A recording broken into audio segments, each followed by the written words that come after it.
he got away with that 9-frame jab at the very end, Yeah. took him out. So I don't know if Steady's got some new stuff on deck for him, but Okay. I think we're in for a real treat. So do you think, as far as player-wise, they're both, you know, grand final material. So as far as this match, the 2 out of 3 instead of the 3 out of 5, who do you think? You think Steady got some better this time, or do you expect the reigning champ to? So that's the thing with both of these players, right? So you have Quiggles who, you know, sometimes he doesn't go all out, right? He'll start off with phase 4. Everybody knows he's best with Christie, but he just loves playing as phase 4. So maybe his pride might get in the way of the first match, and it could cost him that first match and then make him go to the character select screen. So then that means Steady's up 1-0, right, and he only needs to win 1 more, and then whoever Quiggles decides to run with after that, Steady can make that adjustment. So I think it's really, really dependent on who's going to take that first game, okay. and that's going to pretty much establish the tone. Trend. Yeah, exactly. Okay. Exactly. Now, what at the point in time, let's say, I think this is a button check, right? Yeah, it's definitely a button check. Nobody's running the new character yet. Even though the new character does look interesting, I know that a lot of people say she's got a lot of buttons that you can just press through because she was designed more for a casual player. But I mean, once her meta is kind of, you know, figured out, you know, and there's actually like a character specialist that decides to pick her up, I think she could do some damage in a tournament for sure. Damage, okay. Yeah, for sure. So nobody's okay. She just came out a couple of days ago, so she's still being explored. So nobody, I get it. Nobody's yeah, really I mean, the smart money would have been if a player had decided to pick her up and just run her through the tournament, because ain't nobody gonna know how to counter her. You're right, at all. You know what I mean? But it. Yeah. Okay. And she's got. I just see a lot of damage. You see all the damage she can do. She can put stuff on the screen. I have no idea how to pronounce her name. You got me on that? Natora? Natora? Okay. You know what? That's probably wrong, but we're going to call it. She's Natora for right now. New character. New character. Yeah. All right. So it looks like Steady's going to run with Li Feng, and that's who he was running through the entire tournament. And that's been one of the things. So if you know about the history of Quiggles, what you're starting to see is players are picking characters that can parry. You got your Excalibur Blades running with Elliot, and he also dabbled with Li Feng, and now you have Steady doing the same thing because they recognize that they need more defense for Quiggles. Because okay, I see it. Just to slow him up. Yeah, to slow him up. Because as you can see, Quiggles just gets right into you and puts big damage on the screen, and you know you get into like 3 or 4 phase 4 combos and you're dead. Exactly, yeah, you know and he's against the wall. Yeah, exactly. And this is going to be crazy damage, and more than likely Quiggles is about to take this round. You know. Oh, nice hold. Advanced low punch hold as well. That means he meant it. Absolutely. And see, that 12-frame jab, not a lot of people know about that. So that caused him to pause there, and then he just punished it with a throw. That's smart play from Quiggles right there. Takes that first round. And I actually like that he punished the free cancel, because I know quite a few people don't know that, hey, you can, it's a free low throw. Yeah, exactly. But you have to make sure you use that 5-frame low throw, not the 7-frame. Yeah. You know what I mean? And so this is what Steady has to do. He has to put Quiggles on a defensive end and make him respect him. Because if Quiggles can just get away with doing combos, then Steady's going to be in trouble. And this could be big damage. It might send him into the wall. Will he? Yep. Wow, that's great. She's great. She's got great. I mean, she's the true ninja. She's got that original Kasumi back in vanilla DOA5 type damage. You know what I mean? Yeah. So, okay, now you make a lot of sense with that, actually, now that I think about it. As far as what players are doing to counterplay how offensive Quiggle is, that's okay. Well, we're going to pick a character where my buttons are good, but for the most part on defense, I can deal with you and your crazy ambiguous mix-ups. That's right, and that's why they're picking those characters with those pairs, because both Phase 4 and Christie are known for that speed of just getting into you, and you know, you don't have much of an opportunity to counter, basically. Yeah, if you don't have the But again, Quiggles is just getting in there, big damage, putting it on the screen. So one of the big things that I'm seeing is I saw Crazy Steady throw out some parries and before, but Quiggle kind of was just stared at him. He really didn't, you know, he didn't strike into him. So it looks like he stopped doing them because, you know, Quiggle is just like, okay, well, I'll let you parry because I know you're going to do it. And then I'm just going to go from there. And the other interesting part about Li Feng in that situation, I don't know if you caught it, but when Phase 4 went to her teleport, Steady hit 4K, which is that back tracking high kick, and it pushed her forward. So that way, Phase 4 appeared behind her, so he didn't even have to deal with that throw mix-up or the mid-punch mix-up, which was pretty smart on Steady's part. He obviously has some tech there. He just couldn't get things going, so now he's just going to go to his main, you know, Jackie, which is also another good option against Phase 4. And the crowd went a little bit crazy. Everybody started yelling, Because so you know everybody loves Jackie. Yeah, you know. Yeah. The crowd loves some Jackie.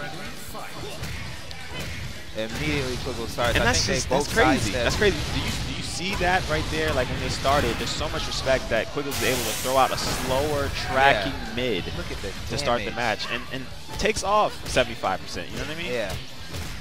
And this is something that But I think her sidestep move may be faster than his. Yeah. And that's just the power of phase 4. Yeah. Just that quick, really, yeah. One combo into a stage transition, and it's just like, you're going to die from my brain. Look, half-life. That wasn't even critical burst. Very really good damage. Nice sidestep. So now that he has a character that really doesn't have a parry to deal with Quiggle's offense, how do you, like, what's the game plan? What should be the game plan? Well, right now, he's got to do some more blocking. He's got to disengage from being up close and rushing in. And he's got to give himself a little bit of a breather.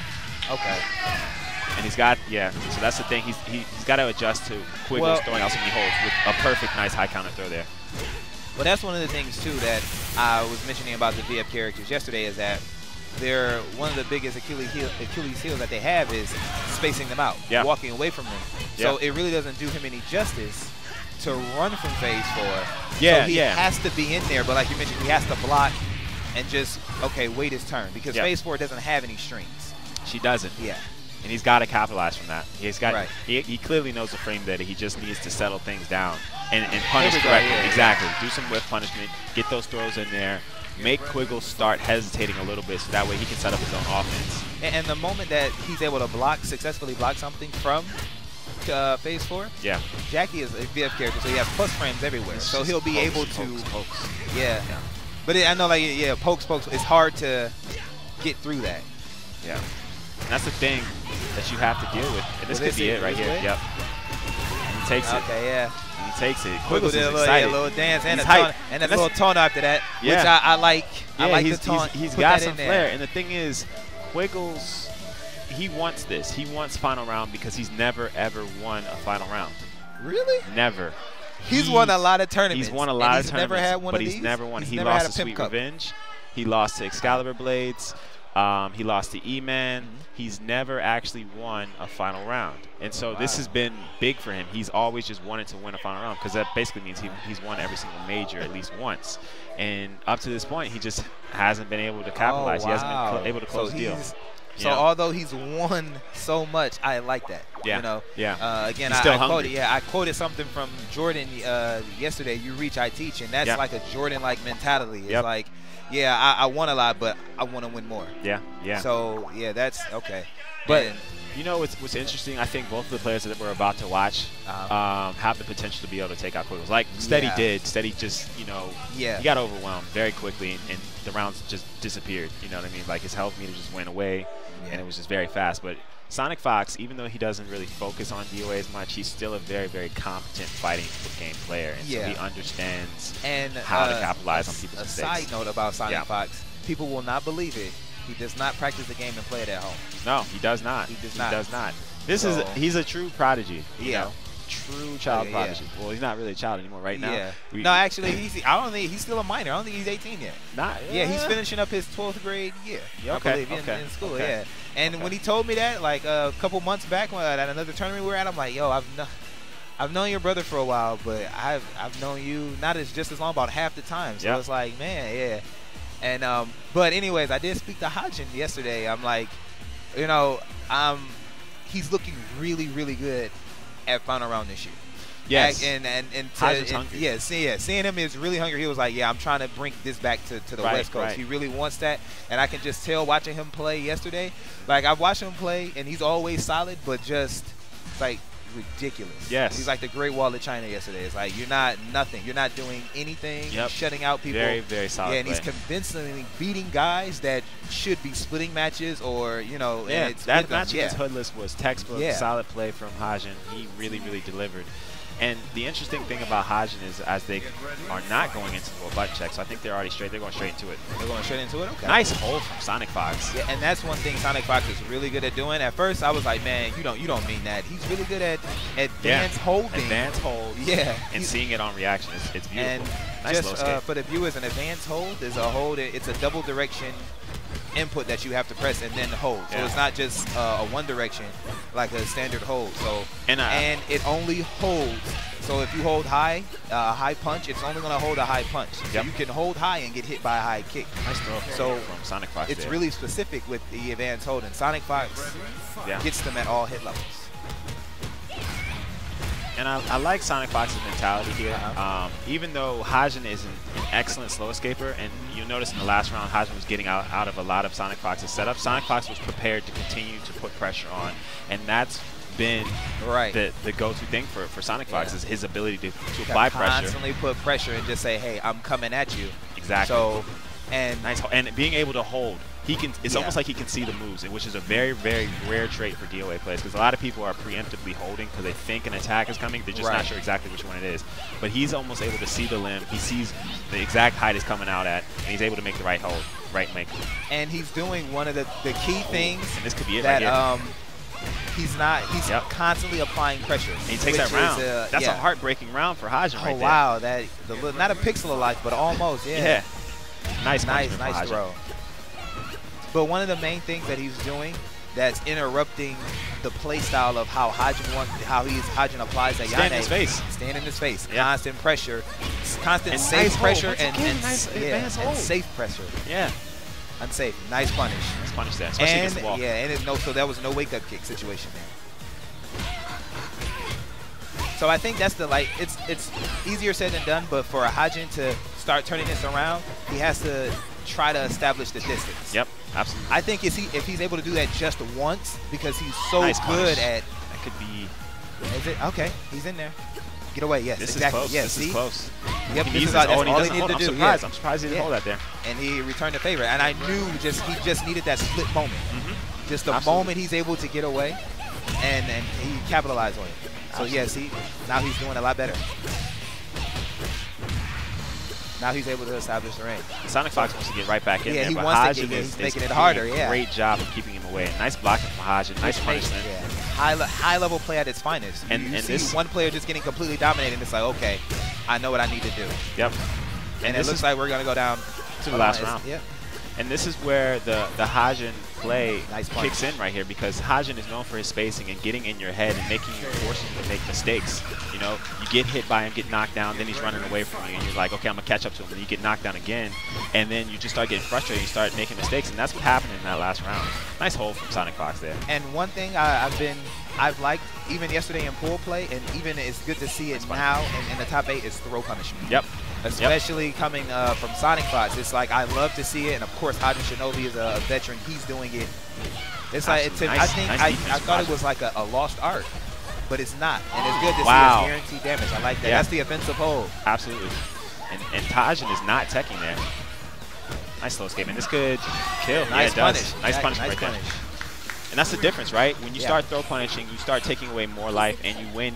Your rounds become easier to win. Guaranteed damage, which, you know, for a while, I'm like, how can players? I understand it, get the stun, but even still, it's like, you know, a couple years ago, in a situation like that, Sonic Fox would have probably went for a stun.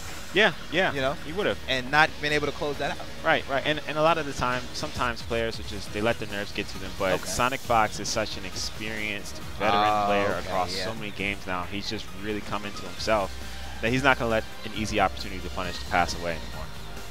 Yeah, and with that, I see Hajin Shinobi is now with Team UGS. Yep. Which is also B-Boy Dragon is coaching him, and I think Hajin is fine. Just go back into the match. The only thing you need to do is establish your range. More than anything, the type of stage is what's going to dictate this matchup between these two players. Because if it's a very open stage, then it plays in Hajin's favor. And on this one, it's not exactly. It's more like a mid-sized stage, so it's kind of a neutral ground for both players. Yeah. I mean, it's fairly big, but because of the angles of the walls and things like that, exactly. And as we say that, Sonic Fox is getting right back in there, doing big damage. Yeah, and that's one thing about Mari Rose, is that her damage doesn't discriminate. Like, she's able to produce that much damage even against heavyweight characters. And I see Sonic Fox over there styling a little bit. Absolutely. I think a taunt may be coming on, because he kind of turned his back and is doing his little wave dash. And that's Sonic Fox trying to get into Hajin's head. Yeah. Nice slow escape from Hajin. This is going to hurt really bad. Yeah, absolutely. Look at the wall damage. Will this kill? It's not going to kill, but Hajin had great decisions for Hajin. Good. Great decisions. He forced him up. He knew that Sonic Fox was going to tech up, and then he put out a safe move and then put in some more pressure. And Hajin is not going for the command throw back zone. So no. I expect Sonic Fox to start mixing him up now because Hajin is ducking, and Mario Rose has other options out of him. Yep. Nice damage from Hajin here. Nice response. Gets back into his defensive pressure. Nice rush from he didn't Sonic care. He just ran up and did down for a punch. That was a great move. Great choice. And Hajin's got to get back to his defensive ways. He's got to stop those lows from tripping him up. Ooh, this won't kill, but it's going to even out the fight. Now both players are going to think a little bit. Oh, he got him, yeah. But you see, Hajin is able, he's establishing space now. You know, and I like it. Nice hold from Hajin. He's making the adjustment. Establishing a high counter blow, yeah. He's making it so much harder for Sonic Fox to just run up. Yep, and Sonic Fox is getting a little frustrated and losing life, and that's when players are not paying attention. He might not be doing a full combo to you, but every time he hits you, he's taking away a good 5–10%. It's counter hit damage, which what Ayani is good at. Yep. And he needs Sonic Fox to use this. This could do it. You think so? Yeah. Oh, I think that. Oh wow. It's a pixel of life. Pixel of life. The true definition, right? That's crazy. Nice jabs from Hajin there. And what a hold. It was at the advance. Huh? Was that the advance mid kick hold? Because they got a force tech after it. Oh, and this should do it. Yeah, that's gonna be it. This is game. Hajin takes it. And I heard the sound. It was a counter throw because Sonic Fox tried to do the command. Yep, he tried to do the command sidestep. And Hajin threw it before it could actually activate because that command sidestep will it will sidestep tracking moves. It will go through throws, but Hajin caught it right before it came out. Okay, and his brother is helping him out. I mean, that's not a bad coach to have on your team. Not at all. That's not a bad coach at all. And that's the thing. We were just talking about how Quiggles is so hungry to get final round for himself, but Hajin is in the complete opposite boat of Quiggles, where Hajin's looking for his first major win, whereas Quiggles is looking for his last true major win at a major he's never won before. Hajin's looking for his first ever. So now we don't have a bigger environment. No, we don't. It's spots. It's a very small stage, but I like the aggressive play from Hajin right now. He's just getting in there. He's more comfortable attacking Sonic Fox. But as I say that, Sonic Fox with another beautiful hold. Sonic Fox a little more cautious now. He's not running up. Both players seem to be. Sonic Fox needed that wall damage, the angle though. This could do it. Goes for the critical. Oh wow, nice, okay. Nice, well, nice. So this is a new costume? Because it transformed. What outfit is she in? I'm so out of touch with the costume. Got him. This one. Oh wow. His own. And that's a big round for Hajin, man. It really is. That was a big round. But again, Sonic Fox being him, I don't think that took the life out of him. He's like, okay, I'm fine. I like the jabs from Hajin. It's like a little frame trap there. Like his down punch is neutral on hit. Hajin is playing beautifully right now. Absolutely beautifully. And it takes another round. I think Hajin's gotten into Sonic Fox's head. I think that very first round that he took was big time. And that is a guaranteed launcher by Mario Rose. Yeah, from the turn. As soon as you get hit by that first attack, and the launch is guaranteed. Nice pressure. He's nice fishing for the hold. They got it. Yeah. Nice throw. Needs to get himself away from the wall. Yeah. See, now he did something. But the 2 times before he did the throw, and then now he caught him ducking. Yep. And he needs to. He needs this round. Obviously, if he loses, then he's done. Punish. Oh wow. I want to know what happened there because that is unsafe. So I don't know. Yeah, and I know Hajin didn't do the wrong throw. So maybe it was a range or distance thing. Nice hold. Sonic Fox there. Hajin with the first big damage in this round. Yeah, half-life. Sonic Fox is in trouble. But because of the power blow and power launcher, Sonic Fox, you're still in the fight. Yeah. All you need to get one hit, one stun. Tech up and nice. That'd be it. Yeah. Makes the right read. Takes it. Hajin going on to winners finals. I like the adjustment. That's high-level play. Yeah. He lost the first match, and he was like, you know what? Let me get away. Let me establish the spacing. Yep. And he did that. Once he established the spacing game and said, okay, let me slow the kid up. Yep. He was able to come out on top, convincingly at that. The moment he made that transition and adjustment. Yep. Absolutely. But Sonic Fox is still in it. He's still a problem. So, yeah, you know, he's come out of losers before and made it to the top of the mountain. So, I know he's fine. Yeah. So next match is going to be our losers bracket. We have Nico versus Drowning Man. Both players have done really well at this tournament. You know, made it to top 8 at a major. I see that Black Moon Rising is Nico's coach. I think that's because they're both Lee Fang players. Yeah. I think yesterday they were doing this. I don't know if when one played the other helped, but I know this was the dynamic that I saw yesterday. Right. Yeah. Players sticking together. It makes sense. Definitely makes sense. So it's been a pretty exciting finals. Really didn't know what the outcome was be. I mean, Quiggles is obviously a favorite in all of his matches. As far as this match, I'm not sure. I don't know. Do you remember who Drowning Man plays as? Janley. Now, matchup-wise, that could go in either character's favor. Not really. Think about it. Tell me what you think. I'll say, I won't tell you what I think. I'll do you better. I'll tell you what I know. All right. Lei Fang counterplays Janley big time. Yeah. Up close, yeah, he can't really do anything because all of her defensive options. Yeah. When she stops playing defense, up close, all of her offensive options go under. Absolutely. And more importantly, go under everything. Yes. Forward kick was like his main tool that says 13 frames. Okay, I can stop it. That's fair. But that's forward fair. kick. Okay. All right. So, Stream, as you know, Final Round is known for a great deal of many things, but most importantly is what the champion receives, and that is the Pimp Cup. Pimp Cup. As you can see in all of its golden glory. Probably can hold about, what, 16 ounces? Probably. I don't know. I know I want to give me one of those one day. Yeah, it's absolutely. Pretty cool. It looks great. I mean, and he upgraded he's changed it. Yeah, it's definitely it's different this year. It's got like a leather finish to it on this black piece right here. Yeah. Chalice. He's upgraded. Not only is it no longer a cup, it's now a chalice. Wow. Chalice. Yeah. Okay. I like it. Spooky, did you give him this idea? Yeah. Okay. And of course, they obviously get a medal as well. Oh yeah. But the medal is cool. But I mean, when you get both of these items, come on now. The chalice. This is perfect. This is beautiful. This is absolutely That's what beautiful. you want.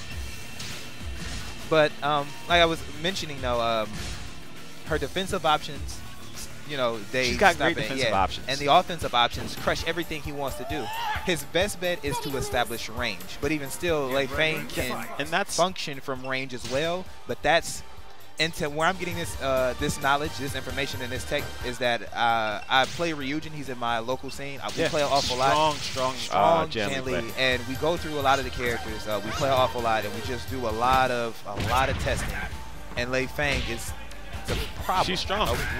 It's a problem, and Janley has to play perfectly, while Lei Fang, she doesn't necessarily have to play perfect to beat him. Yes. Nico will be on the left. Yep. So for this particular matchup, because I think it's two different things. For this particular matchups, the Janley has to play perfect to beat Lei Fang. So you're saying Janley has to work harder for his wins? Absolutely. And he has to work from range first because nothing's going for him up close. Now there is something where it's player matchup. That's right. And it's like. That's, on paper, doing that you're fine, but most people don't play by paper. So I haven't seen Drowning Man play, right? But I think these first couple rounds will really tell us whether or not he knows how to handle Lee Fang and whether or not he can take the round. Right now, Nico starts off with some big damage. But starting out there, I like that grab. I like what I see from Drowning Man. And that wall damage from it too. Absolutely. He established the fact that he's willing to do a high counter throw very early on in the round. But I can see it. So Drowning Man knows because you see Nico parry. Yep. And he's trying to establish range. Yeah, and that's what Nico is kind of known for with his character. He likes to parry a lot, and if you can time your throws, time your punishment, you can really catch him off guard. But as you can see here, Nico is just putting big damage on the screen. Yeah, nice offensive throw. What that Drowning Man, he has the right idea to space it out, but now he has to start free stepping and get himself away from walls and things like that. Because see, look, he free stepped and then backed himself. Look, he might go into the corner over here. Yep. Nice hold from Nico there. So he has the right idea. So Yeah, he knows the matchup for the most part of let me establish range. Nice play from Nico. We were getting some very solid play from Nico. So much hard. Like, yep. We get a good nice hopefully, don't give up a great. Fight back. There we go. He's Dragon Gunner. Okay, now this is a good offensive start. And Nico, very smart, chose not to take any damage. I'm just going to fall. Ooh, nice hold. Now see that? Now he's starting to poke from range. Because before he was just running from range. Yeah. So hopefully he notices like, okay, I need to start poking from range.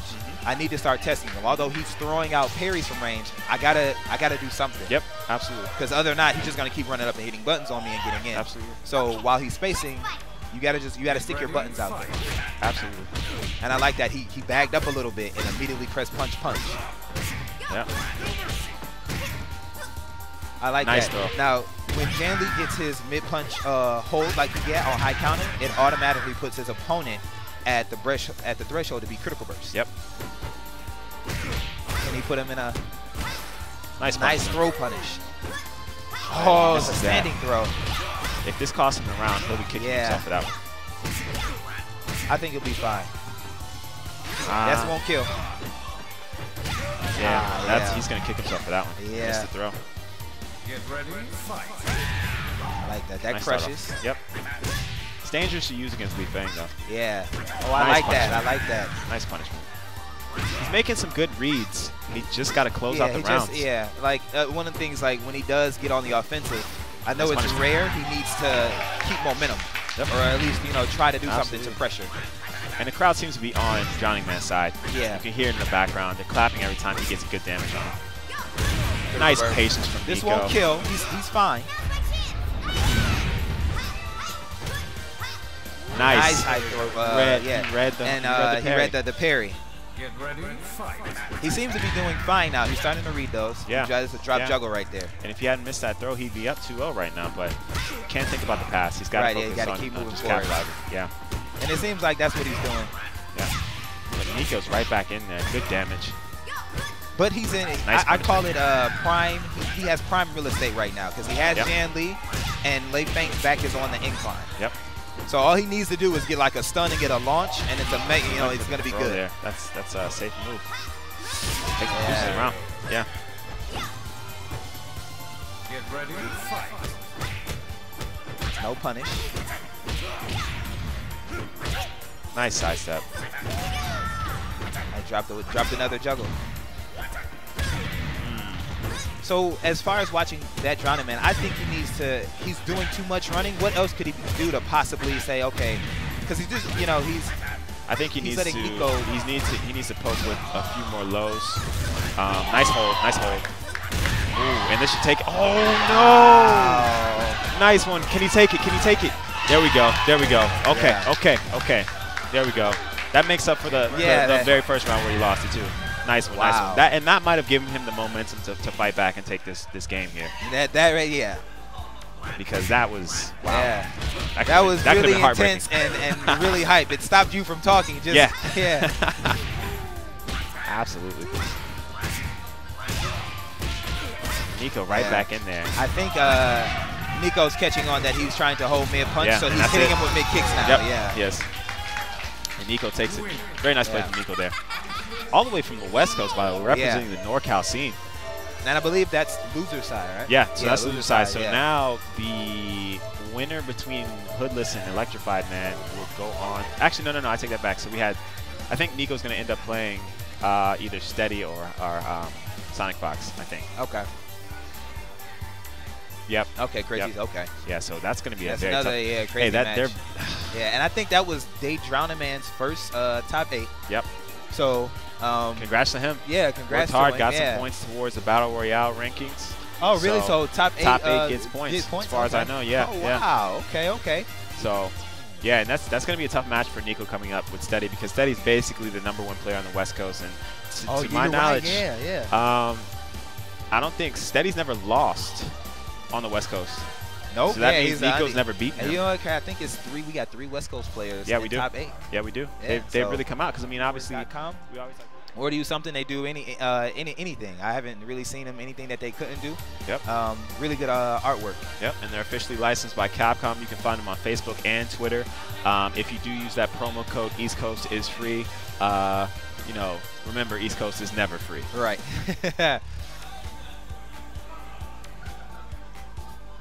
So the next matchup that we're going to have here is Hoodless versus Electrified Man. Now, Electrified Man had a devastating loss to Sonic Fox yesterday, and after that loss, he's been on fire. Like, no mercy. Yeah. But again, Hoodless is, you know, he's that guy with Rig. So, you know, Hoodless is that player who, when you think about it, he's the guy you don't want to see. You know what I mean? Right, yeah. He's very, very solid fundamentally. He's the one that's going to adapt to you. He's the one that's going to push you to the brink. You never see Hoodless truly get beaten until yesterday, really. You know what I mean? Where Hajin made some incredible reads, incredible plays. But beyond that, Hoodless's track record in terms of tournament performance is immaculate. This man comes ready to show up, ready to play. And this is going to be a really great match because obviously Electrified Man is the former final round champion, so he won it last year. He's looking to repeat. He nonchalantly mentioned that last night when I was at his room. He was like, you know, I'm the defending champ, and he almost didn't make top 8. So you know this man's hungry. You know he wants to get back up there and repeat as champion. And obviously for Hoodless, he's just trying to he wants to win his major. And I also like to know something.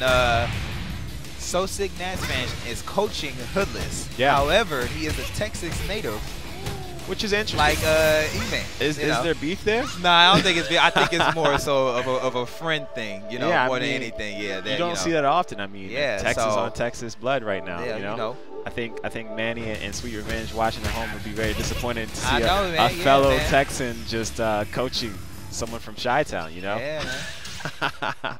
So, but it's all right. It's all right. I think E-Man can handle it. I think both players are going to come here ready to play. Character-wise, we know we're going to see either Zach or we don't know. We don't know. Zach or Rig, he's right? going to go Rig. Okay. He's going to go Rig. I've had plenty of talks with him. He's going to go Rig. But who do you think Electrified Man goes? Because I saw a plethora of characters yesterday. Yeah, so that's the thing with Electrified Man. He plays more for character matchups and player personality. So if I had to guess right now, I'd say and here's the thing. E-Man also lost to Hoodless previously at TFC when he was using Elena and Christy. So I think we'll see a choice between one of those two characters. Okay, Elena and Christy. Well, we'll see. He might actually choose to run someone else. We'll see. Nope, he's gone Elena. Okay. Yeah, so that's the thing. So I saw this matchup yesterday, but it wasn't high level play. Yeah. Like right now. So the way I think this matchup should play, I think Rig should establish offense yet again from range, just because Helena up close she's gonna go under everything. I like the little fist bump from both everything. Both players. Oh yeah, I like that. Yeah. Mutual respect. Here's the thing. They both have the similar neutral game, right? So both of them have that 13 frame mid, and obviously Hoodless has a 12 frame one that he can use to start like he just did. Yeah. And then they both have relatively the same speed lows. So in terms of neutral game, they're relatively even. And then Hoodless has a plethora of options to deal with Elena's stance. You know, obviously nice little fuzzy duck from Hoodless there. So I think we're going to see a really even match. Even match between, okay. And we're on a fairly balanced stage. Sometimes the trees can get in the way of the combos and whatnot, but yeah, I think we're in for a real treat today. Nice punishment. And that's what Hoodless is going to have to do. He's going to have to mix up how he punishes the Buffalo duck. You know, it could be a 2P. It could be, sorry guys, we have a little bit of technical difficulties. Some technical difficulties. Spooky's on it. Don't worry about it. Yeah. Don't worry about it. Okay, taken care of. Spooky turned red. Don't worry about it. Looks like he's got a smile on his face. See, he knows what happened. He's a professional. You haven't missed out on too much, guys.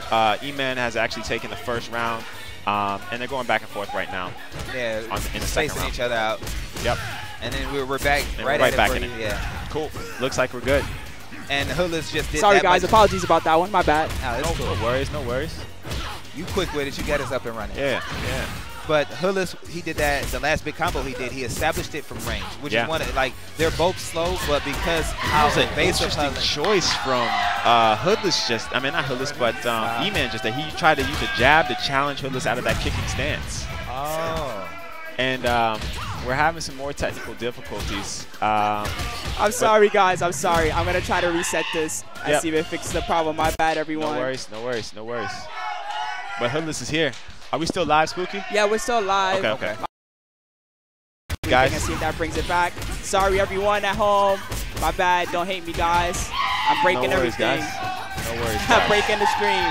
And Hillis was able to close out another round, so he's up. Okay, now we're back. All right, let's see if that reset it. Sorry, everyone. All right, we're back in it. But for the most part, Hillis is doing what he should be doing, which is establishing, keeping his space and attacking from out rather than attacking in, because although they're at the same speed, Helena is extremely evasive. Yeah, so even though both characters are fairly even and neutral, I think that Hoodless, and not Hoodless, but Rig has stronger tools overall. He's got the better range game, he's got the better spacing game. It's just that in neutral, they're more even. And that's where E-Man has to make his living, is up close, in your face, putting that pressure. Because if he allows Hoodless to get away, then it's going to be a tough match for him. I like that. And that was a nice he baited it because Rig has a mid-kick follow-up after it. Yep. So he baited him, Get ready, fight. And it's interesting. You didn't see Hoodless use the super launcher throw. He just went for the forward throw. I think it may have been more so. I think he's gonna hold, but I'm not sure. So let me hurry up and throw. Yeah. But E-Man is right back in there. Nice read really from E-Man.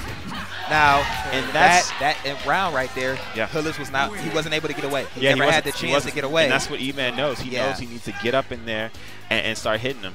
And so he takes that first game. You don't think you're going to see Hoodless make a character select? Because I noticed you said that he doesn't run Zack as much anymore, which is what I've noticed as well. But obviously Zack is a pretty good character. I'll say this. Hoodless will run him against the unexpected.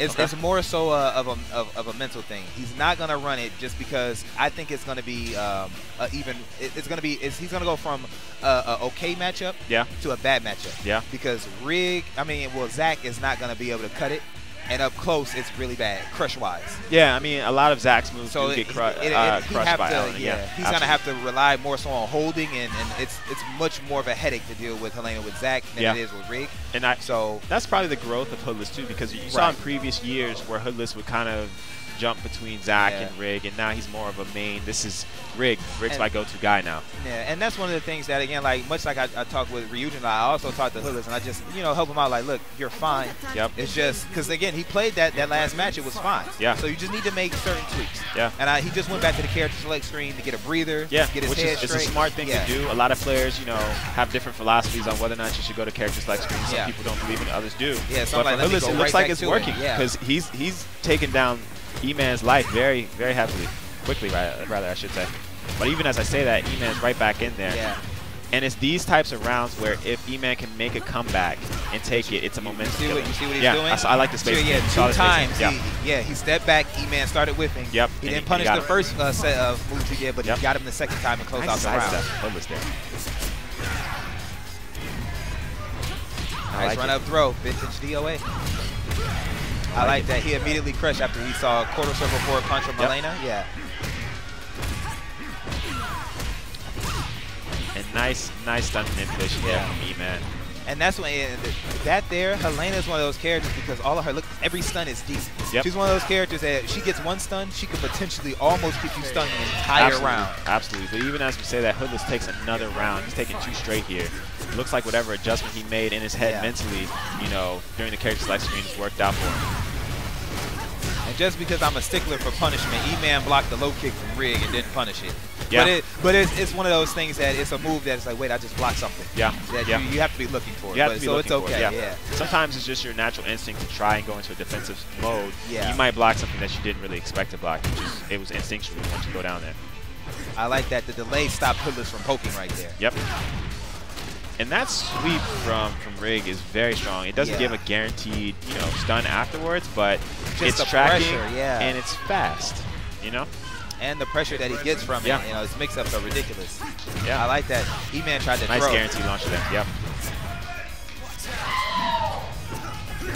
And I like the game plan from E-Man. Even though he's lost two of these rounds here, E-Man's been playing very, very well. Yeah, it's like, he's not taking the life out of him. He's still sticking to his game plan. That's because he's not doing, it's just adjustments. And that's all it is. Like when you're playing, I'm playing like now. He just made the adjustments, Oh, wow. Okay.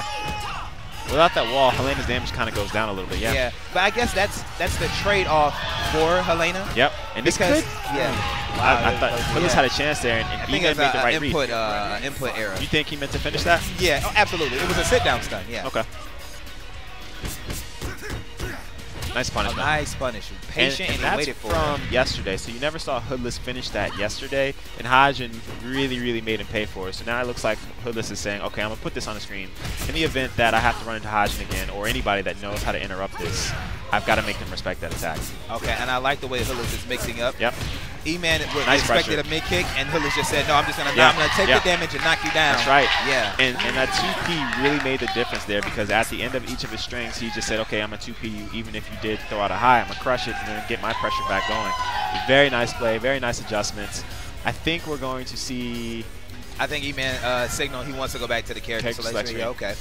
So it's interesting to me, right? So I think personally, when I look at E-Man play, his strongest characters, from what I'm seeing, are Kokoro and Christy, but you don't see him use these characters very often. And right now he's going to run Pi. Oh, yeah. I know he's been working with Cody a lot on his Pi. You know, it's interesting because wow, we have a coaching. West coach. Coast, Man, when these events get a little more intense, I'll say there's going to be limitations on coaching. I don't play as much anymore, but when I was playing, Hoodless should have some experience from playing me. Yeah, I mean, also run Pi as well. Here's the thing, yeah, you ran Pi, Hoodless picked up Pi for a little bit. Yep. I mean, Hoodless, as far as I know, I think he's played Cody as well. He's the resident Pi expert. E-Man recently picked up Pi a couple of months ago. He's been working on it. That's been a sleeper care. I was watching him play last night, and he was just like, man, he was surprised that I didn't think Pi would do that for me in the tournament. Yep. So I'm not surprised by this pick at all. Yep. And he was on fire last night. I was watching him play casual with somebody else, and he was great. So let's see if his momentum carries over in the Hoodless. And the clearly crowd is Hoodless is the crowd favorite. That's right interesting now, because you know both these guys have that crowd favorite persona. You know what I mean? Yeah. Now with this is going to be dangerous. He just needs to back away and force Pi to come to him. Yep. And that plays into Hoodless's specialty. Yeah. He just has to get himself away from that wall. He does. Nice pressure. Forces the hold. I expect him to. Okay, the pressure game. Yep. And people try to punish that a lot, but Hoodless usually has something waiting for them, whether or not it's a duck or another crush. And that's it. Yeah. Well, it will be it. Yeah. Yeah, that should kill if it hits the wall. Yeah. And that's the thing, E-Man established very early he's willing to use a critical burst. Yeah. Very early. And that's going to pay dividends for him in the later rounds. I like it. It's cool to see him use punch plus kick after the mid kick hold. It's not guaranteed. But I was doing it last night in the room. He was like, I don't think that's guaranteed. It's not. Yeah, it's not. You do get a guaranteed launcher, but because most people say okay, she gets something guaranteed, I take advantage and say, okay, well, let me do this. Yep. Since you're not going to hold, you're just going to take the damage, let me do something extra. Yep.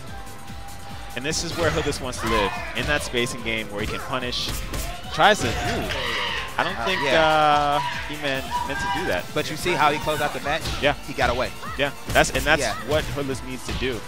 It's directly after the round starts, they have their initial exchange, and then Hoodless needs to look for spacing. Oh, he missed. Nice defense. Didn't throw punish it though, and it's going to cost him some life there. Oh, nice force tech. Back into the wall. Do it again. Big damage. Okay, he teched that time. Nice crush by Hoodless bounces off the wall. Do those tires affect whether or not you go directly into the wall? You talking about his high kicks? The tires, the actual the car tires. Do they? No, because it looked like it did. I wasn't sure. they just because you can move around. It doesn't direct you or anything. They just move around. Yeah. Nice hold. And you should be able to get some good damage. Ooh, nice read from Hoodless there. Hoodless is looking hungry right now. E-Man's got to make an adjustment. He's got to make the right decision getting off the ground here.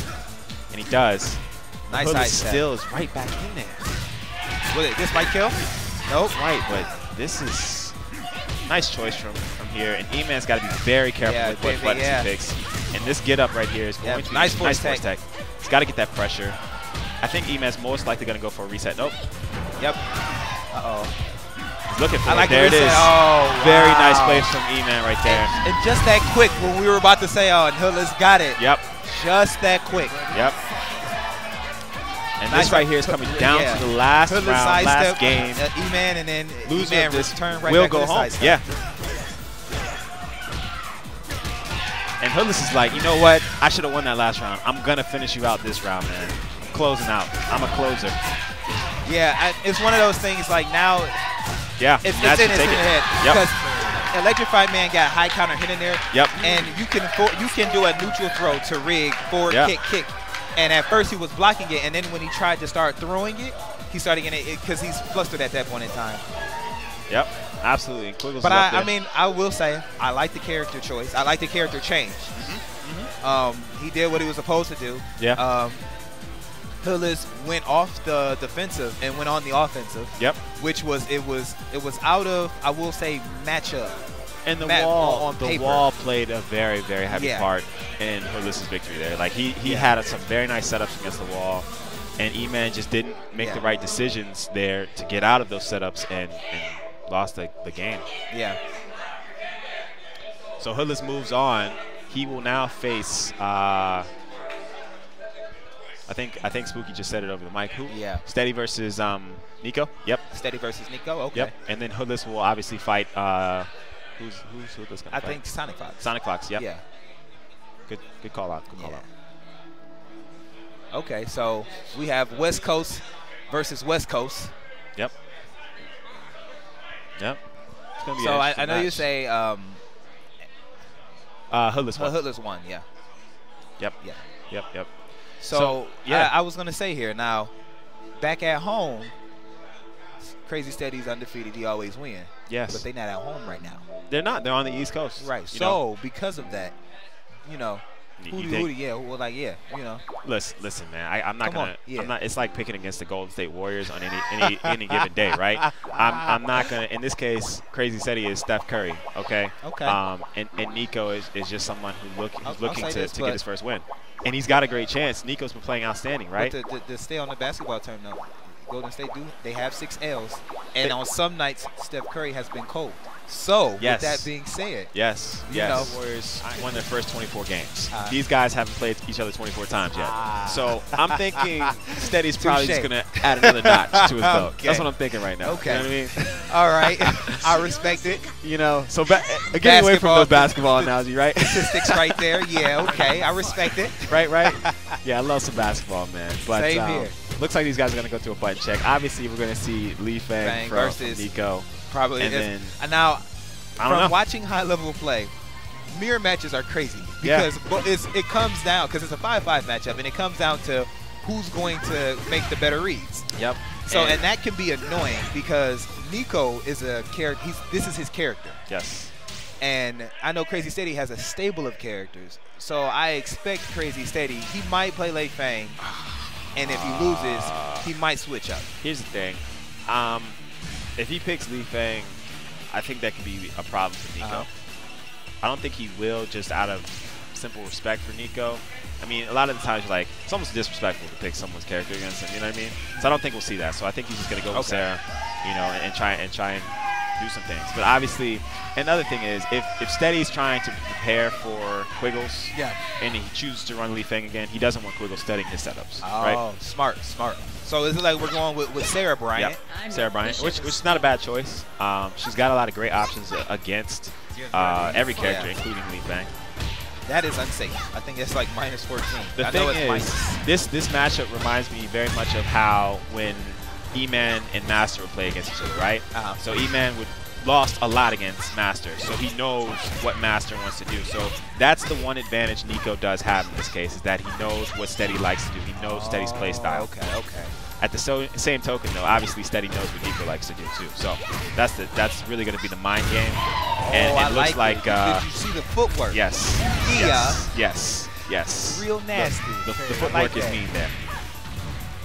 And Steady takes that first round. It wasn't fairly even. Nice hold from Steady there. He knows the string. I guess player style, it seems like. What? Wow. Did you see That's it? ridiculous. Now that's the footwork we're talking about. Yeah. Dropped the combo, but even still, I'm impressed. I'm very impressed. So does it wow, again. Does it again. So he knows he something. knows something. Yes, he picked Sarah for a reason. Yeah. And Nico's got to be able to do something. He's holding a lot, and he just the that's mix-ups all are wrong nasty. guesses. Yeah, all wrong guesses there. But see, that's the thing. Like, nice crush from Steady there. Her moves were just so quick and fluent that way. She's here and there. You have to be on point with your holds. And Nico just needs a breather. He needs to get away because right now, there we go. There he goes. He needs to step away. There it is. He needs to do some stun manipulation. Goes for the grab, and Steady sniffed it out immediately. Nice crush, but he didn't. He dropped the juggle, so his nerves might be getting to him. And this could just about. No, the throws don't do any damage. Ooh, and nice raw power. That was. And he's gonna get the. Does he have a combo? Oh does he have a combo? He got those. Yeah, and he has a combo. He's got those. He needed it. He needed that very badly. And he went raw with that, didn't he? Yeah. Oh yeah. I would say, you know what? You're not, and that's the thing. They both know each other, so he's got to try something new. He's got to try something very tricky to get into Steady there, and he did it. Took the round. But Steady's right back in there. More stun manipulation. And at this point, he's just got to make the reads with the holds. He almost caught him again. Yeah. And that's it. That's game. Yeah. Now it seems like you were saying. My thing is, when in doubt, I don't know what's going on. It's crazy. Run away. Yeah. Run away. Let me get my thoughts together. Yeah, and maybe that's not what Nico's mind thought is, right? Or his mind process is. Maybe he's just like, okay, I'm getting blown up here right now, but you know, as long as I can hit him in the next exchange, I'm confident that I can get something established. So maybe that's and you know what, the play style that it seems that way, where it's like, okay, well, let me get a hit, let me get a crush, and it's not working because she's so fast. Yeah, and you notice Nico's hasn't been given a chance to do any type of parry. Yeah. He's only been given a chance to try and hold when he's already been stunned, which is the worst situation you want to be in. But then that's because Crazy said he's poking around it. Yep. That's why you hear Lei Fang go, hat. She's missing, Yep. Oh, nice sit down. Steady has put himself in a precarious situation right now. Yeah, and Nico takes that one. Nico's going to make this an interesting match, for sure. Nice punishment from Steady. I've never seen that throw before. Nice parry, and that's what Nico has to establish. He didn't go for the critical burst. He opted to launch. Yeah. And did a decent amount of damage, although he didn't capitalize on getting the wall splat like I know he wanted. And Sarah's such a strong character when it comes to suppression. Finally, we got a parry. That's what he's looking for. But every time he's gotten a parry thus far, Steady's made the right hold, the right read to get right out of it. Nico has not been given an opportunity to establish any type of rhythm. He was too far out to get to him. Nice. I think he tried to crush there. He tried to crush. He thought he saw a high coming up. There we go. Nice there we go. There it is. Nice damage. I like that. He pushed him to the wall. And then he set him up for that. Yeah, he pushed him to the wall. Yeah. Get ready, fight. And Nico wants in there. So Nico's in there. It seems like he's trying to get an upset. He is, absolutely. And my thing is about that hurt. I say that hurt a little bit. Damage. He showed his back, and he's gonna lose. Yeah. Try to interrupt there. And that's just, I'm not sure if he's looking to crush or he's just not expecting the ender to those combos. Or those strings, I should say. And that round was taken pretty handily. He's hitting him on counter hit with these long strings, at the end of him. Another drop juggle. Nice I'm not, in that case, I'm not sure if he was dropping it or if he just didn't think that the knee would connect at the end. Oh, okay. Yeah. But this is the wall situation that happened with E-Man and Hoodless, where you get put into the wall, you lose a lot of damage, and now you're at a pixel of life, and you just gotta make something work. And run up throw. Same thing happened. So Steady takes that. Nico finishes with I want to say 5th place. Yep, 5th place. So he'll get some points as well. Nico had a very strong finish. Steady's got a smile on his face. Yeah. He always has a smile on his face. Absolutely, absolutely. And now we're going to see Hoodless versus Sonic Fox. Man, I haven't seen this matchup before, I don't think. I believe it's happened. Nope, it's happened. It's happened? Yes, and hopefully he wins again. But last time, him and Sonic Fox was playing. Sonic Fox was up around. Yeah. And it was at the time where he was like you were mentioning, like he would flop around in characters, and I had to run him like, no, go Zach, and make Sonic Fox come to you. This is the crazy part. Steady's walking up to Sonic Fox, the coach. Hajin and Nash are walking up to nope, I take that back. Steady just left his phone. Steady's like, you're on your own. You're on your own, kid. So instead, okay, but Quiggle is up there. Quiggles is up there. Coach of the year, Quiggles. Coach of the year, Quiggles. Yeah, so again, if you're just joining in, this is the Dead or Alive 5 Top 8 Final Round 19 Battle Royale series that's going on right now here in Atlanta, Georgia. Myself, Shade Swift-Eye, and to my right, F3 Lucky Loops. That's right, holding it down. You can get both of us on Twitter, as you guys see down there, yeah. Reach out to us, give us feedback. Did you enjoy the top 8 for DOA? Of course you did. Yeah, I really like it because I'm seeing like a lot of throw punishment. So no, I don't care what happens, as long as I keep seeing that. Yeah. Yeah. So they're going through a button check right now. Yep. I'm expecting to see. Rig. You know, you say this, and I think Rig is a great option because he has a very, very nice back turn combo. So if Sonic Fox does a sidestep and shows his back, Rig can do a lot of damage. Yeah. Here's the thing.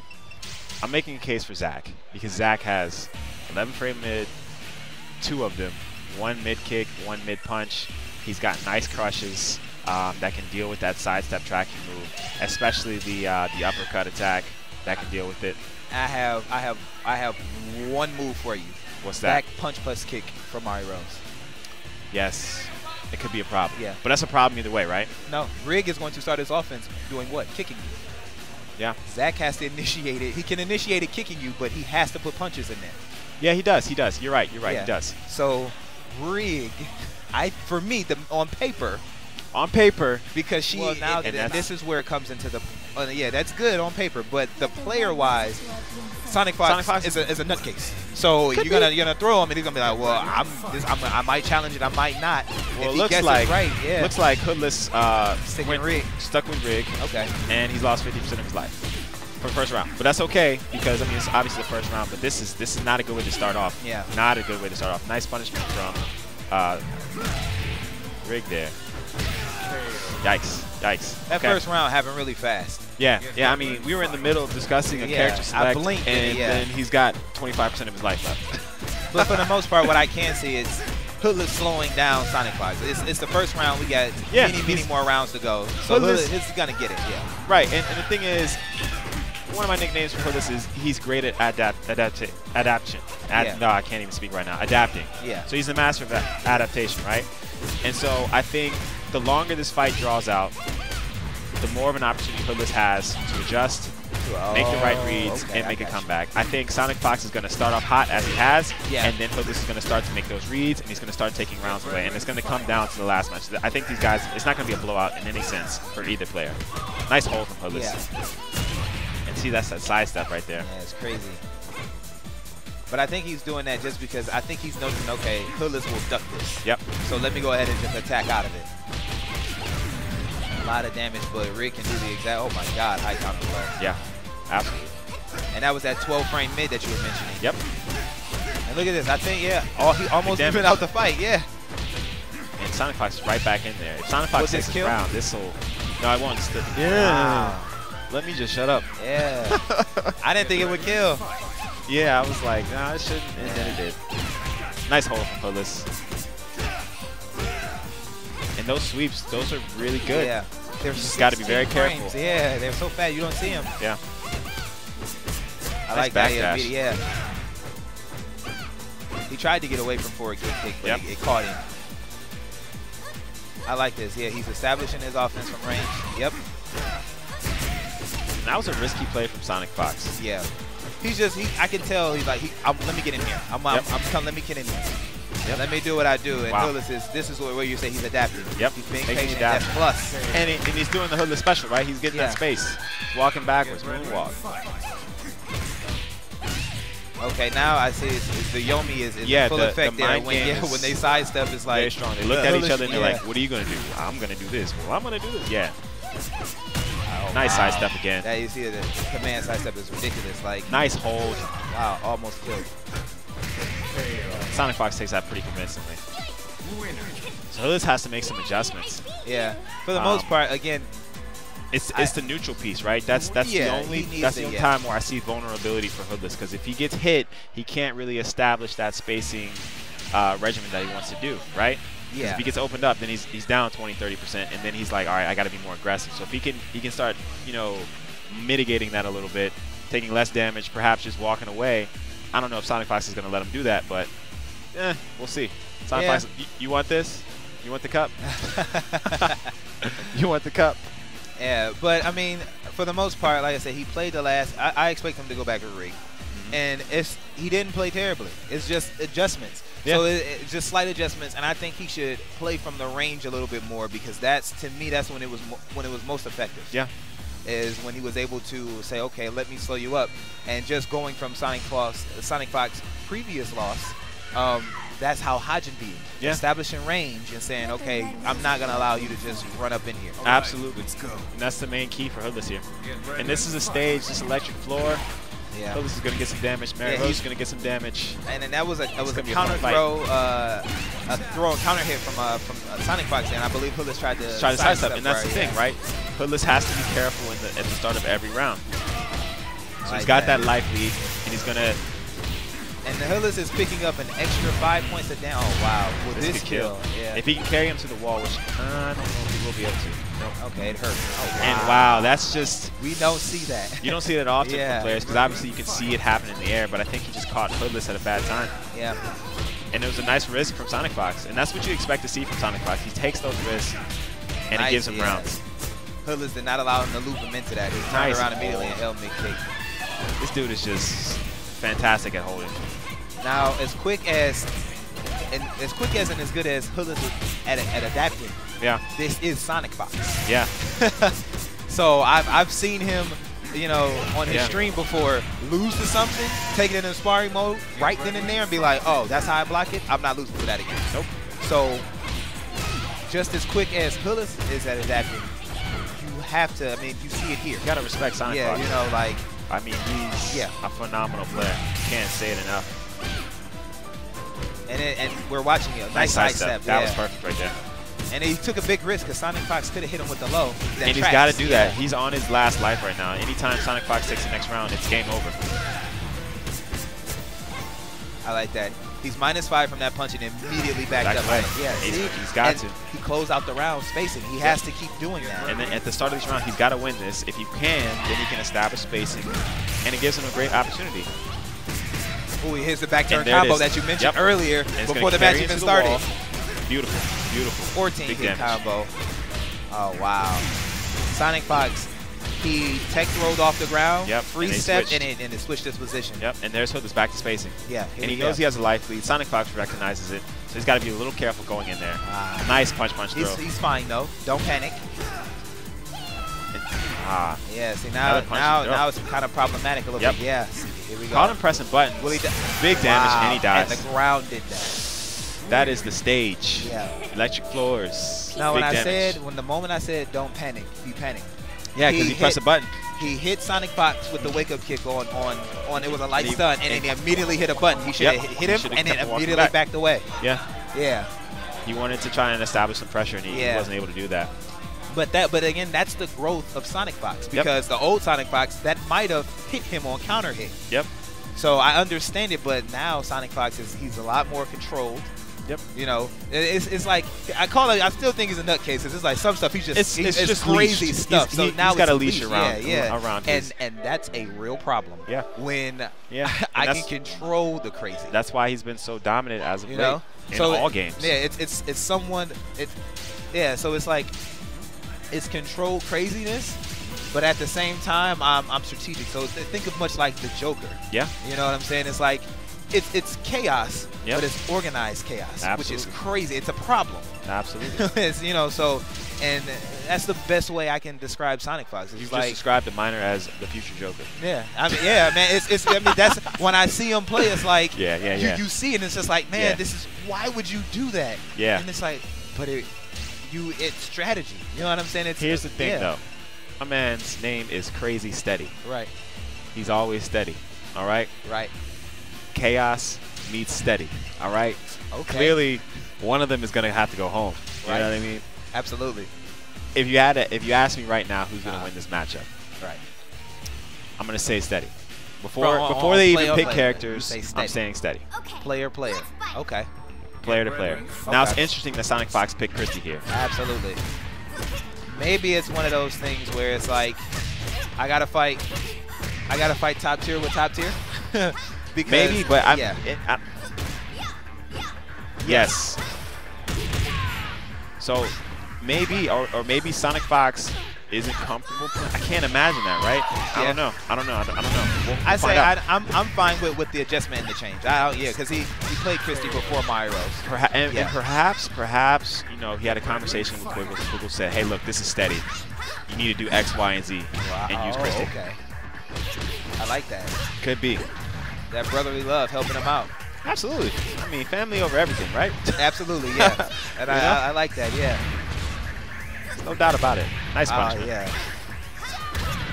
Okay. Sonic Fox answered right back with his own. This with could his kill. do it. Yep. Yeah. Takes a round. Now the thing is, because Sonic Fox has been playing Mario Rose so much, he might. Oh, his step might be off a little bit. Yeah, with a little bit. Okay. I mean, I can't remember the last time I've watched him play as Christy. Yeah, you're absolutely right. Yeah. It's been a while. So do you think if things go south for him and he's not able to capitalize and come out on top, do you think we're going to see a character change? It's a good question. Because Crazy Steady is in complete control right now. I would like to say yes. I'd like to think that we're going to see a different character. Okay. And that was a nice Sabaki by Crazy Steady there on the wake-up kick. Yeah, I'm really curious to see if, you know, yeah, we're seeing like, a character hey, change, yeah. So we're going to see now Mario Rose or Phase 4? Mario Rose. Okay, because he also has a Phase 4 and a Rachel. I can't imagine he would risk Phase 4 against Steady. Steady's just, he's steady, right? Yeah. But his brother just won. With Phase 4. That's true, that's true. Right. But I don't think, Let the red rose of blood bloom forth. yeah, it's 1-0 for Steady. Yep. I don't think Sonic Fox is putting the kind of time that Quiggles has with Phase 4. I got you. Like, Quiggles is really saying, like, Phase 4 is my tournament character. Right. And right now, Steady still looks, he's in complete, nice throw punishment. I love that. Let's go. You get hype off of yeah, man, it's like a lost art to me. Like, it doesn't exist anymore. And like this tournament, I'm so happy to see it, especially coming from so here's the thing, right? I see. Sonic Fox might kick himself if he ends up winning this game and then losing the next game. Yeah. Because he's gonna be like, man, I should just ran with Mario Rose from the beginning. Right, I see. Ooh, nice forward punch. Well, do you think this will kill? Nah. Okay. If they'd gone into Ice Block, yeah, he could have got some more damage. Okay. So it seems like Mario Rose was the better. Oh, I like that. That side step. And that string tracks. She said, I don't care. Yeah. I don't care. Command throw beats tracking. I mean, command side step beats tracking. Yeah. Which is not a bad mechanic in the game, right? Yeah. So it makes the character different, gives it a different type of advantage. Like the throw. Nice but throw. Sonic Fox, it seems like he's doing a lot better with his character choice. Absolutely. And this didn't kill. That was an advance. Oh, instead he did not bite. He said, I'm calling you out. Watch your feet. Watch your feet, Steady says. When he did the side step, he should have did the attack. Yep. Because it would have whip punished the move that Crazy did. And that's just the mind game, right? Because Sonic Fox was like, okay, I hit you with the side step, command side step before, I'm going to mix it up. Instead he was like, no, I'm Steady. I'm going to respond the same way. Oh, nice mid kick parry. Nice throw. And this will be big damage coming up. Will that kill? Nice. Almost. And like there's a nice hold. Oh, nice. Wow. And that's game. That's game. He knew. Because the punishment didn't come immediately, but he was like, wait a minute. What happened? He said, I didn't want to watch myself lose. Right. Didn't want to watch it. That's I like to say that's like a MK tactic. Like when it's like, man, I don't have any meter to break. I know this combo does 30%. I'm at the end. Just let's quit this. I don't need to see it. Let's go on. So what we have, people, Steady moves on. He will now face off against the loser of the winners finals. winners finals will be 3 out of 5. It will be Quiggles versus Hajin. It will be East Coast versus West Coast, and I will be cheering for the East Coast. Cheering for the East Coast? No doubt about it. So, no doubt about it. Get ready. We'll see. We'll see what, we got what Quiggles does. He's got both players have a 3 out of 5 set that they can go to. You know that Hajin also has a pocket Genfu if he ever feels uncomfortable with Ayane, which, you know, it has happened in the past. And for me, just because I see Hajin play other characters, but I put him in that category of much like I see Manny. You're a character specialist. There's nothing wrong with that because you do exceptionally well. But the moment they come, because I've seen Manny come out of it and I've seen Hajin come out of it, the moment they do that, especially at high-level play, you see a dramatic increase in you know, I mean, so to give him credit though, I mean, you look at somebody like Manny, for example. You brought him as an example. Like his if you ever get Manny's head enough, he's gonna switch over to Jan Lee, right? That's his secondary, if you will, because he actually does secretly like Jan Lee. It's just that we're also used to seeing him play Hayabusa. That you're like, man, why are you switching? Why are you switching? Right. Because then usually I don't think we've seen Manny win with Jan Lee, right? And it's one of those things, like, again, for me, I can sit down and I can play pretty much the majority of the cast. But Kasumi's my girl. I will not respond with, let's say, I play with Hayate. I won't respond to Zach the way the instinct, like just that intuition. Like I feel so much stronger when I play her. Which I kick myself when I don't play. I get in my own head, but it's that mentality. Like, yo, when I'm with her, it's I can do this, I can do that. Versus I start playing another character and it's like, man, I would usually do this and this, that to that. It's just not there. Absolutely. So with that being, no matter how bad it gets, stick to your guns. You know, I want him to stay on a. He's played beautiful the entire tournament, all the way up to this top 8. Go out blazing guns with Ayane. He's in for a serious fight right now. Like if you're fighting against Quiggles, you have to kind of get into a poking war with him, and you got to win it. You know, you got to win it. I mean, what was the saying from Batman? What happens when an immovable object meets an unstoppable force or something? Look at you with your analogies. Yeah, but that's exactly what it is. It's will Quiggle be able to instill his will onto Hajin, or will Hajin be able to hold it off? And Quiggles has already established, hey, punch, grab, it's coming your way.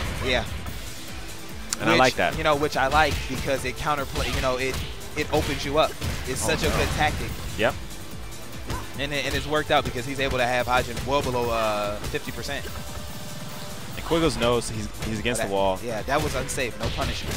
Yeah, it's interesting because you think about Hajin and you always see a punishment. I know he's a stickler for it. Nice slow escape. There we go. Fight. Most people don't slow escape that, and it's a big deal. You should. You can. There's no reason not to. And I like what we're seeing from Hajin. He's not teching. He established, you know what, I'm not going to tech him. Unless Quiggles figures that out, he's going to miss out on a lot of his opportunities, a lot of the pressure like he wants to do. He tried to throw punish. He wasn't. And he lost big damage for it. Big damage. And then, again. Ooh, nice punishment. Didn't allow him to get away. It might be a range thing, which is why he missed. I have no idea. Nice. And there it is. Punch, grab. It's going to kill. It's phase 4. Oh, wow. Almost. It was tricky, right? It wasn't exactly against the wall, but it was far enough away that he had to adjust the combo. Oh, okay. We got a nice high crush. Nice punishment. Yeah. And Quiggles is either nice hold. Right, he was waiting for it. You know, I almost think that he was waiting for that the whole time. Yeah. Just the way he held it immediately. Oh wow, he caught Hajin transitioning between that. And that's the rush down of Quiggles. That's the rush down from Quiggle. Oh my God! Now will this kill? He didn't get it on a high counter either. Nice jab, and this won't kill, but it's gonna put him in a good position. Nice force up. Oh wow. Strong play from Hajin here. Really strong play. He's showing his mental toughness that I don't care that all that damage happened to me. I'm fine. And you see that combo there? Hajin knew the wall was there and changed it up. Very smart play. Nice critical burst. This is gonna hurt. Wow. And the moving raft. It did that. Wow. And that's one of the things I do like about DOA is that you, just as much you have to worry about the character matchup and who you're playing, the terrain plays a really big part in everything. Just anything can change anything. This would be big damage. This could. Oh, he didn't carry him off. Okay. I thought it was going to go left. Oh, like there it is. Throw, yeah. And the thing is, Quiggles noticed that Hajin's not fuzzy guarding there. So he's just like, you know what, I'm going to finish you off with the throw. Oh, okay. I like that. I think the duck, the Hajin roll, or the spin, or that he's doing. I get confused on which one is which. It ducked the jab that he did there. It's going to be interesting to see what Hajin does in terms of punishing the 6P from phase 4 on block. Oh, punishing 4 punch. Now that was really unsafe. But and it's going to go off. It nice, paid nice off carry, for, nice for carry. Quiggle And he did press a button. Oh my God! And he got the birds. Hajin's not thinking right there. If he ends up losing this match, it's gonna that hurt. He's gonna think about that, or this round, I should say. Nice poke. I like the poke. Yeah. Oh, nice hold. Waited. And that was the evolution of that poking match right there. And that's what you have to be able to win against Quiggle. You have to win that poking match. So Quiggle was like, okay, I think you're going to throw out a jab here. And that's you're done. easier said than done because he is playing with a form of fastest consuming. character in the game. So good luck at poking She is back. legitimately the fastest character because when you think about it, she has a 9-frame jab, she has an 11-frame mid, she has a 12-frame down jab. That's also 0 on hit. You know what I mean? So she's legitimately the fastest. Not even Kasumi herself is as fast as phase 4 when you think about it. I make a solid argument. Yeah. Sarah. Her back punch is 9, 4 punches. But she didn't have that standing 9-frame. Get ready, fight. Back punch. Oh, yeah. True. Okay, I got you. Yeah. So nice. See, and Quiggle's recognized he's going to slow escape here, so I'm just going to throw this out, poke him, and then throw him. Okay, he switched up the costume. Yep. All right. I like it. And this it's still poking. Hajin, I really like his play. Like nothing is really affecting him. He took his moment to step back and looking like, okay, I'm right back at it. It's an interesting choice from Quiggles there. He threw out an unsafe attack and went for a high crush. Got blown up for it, cost him the round. Yeah.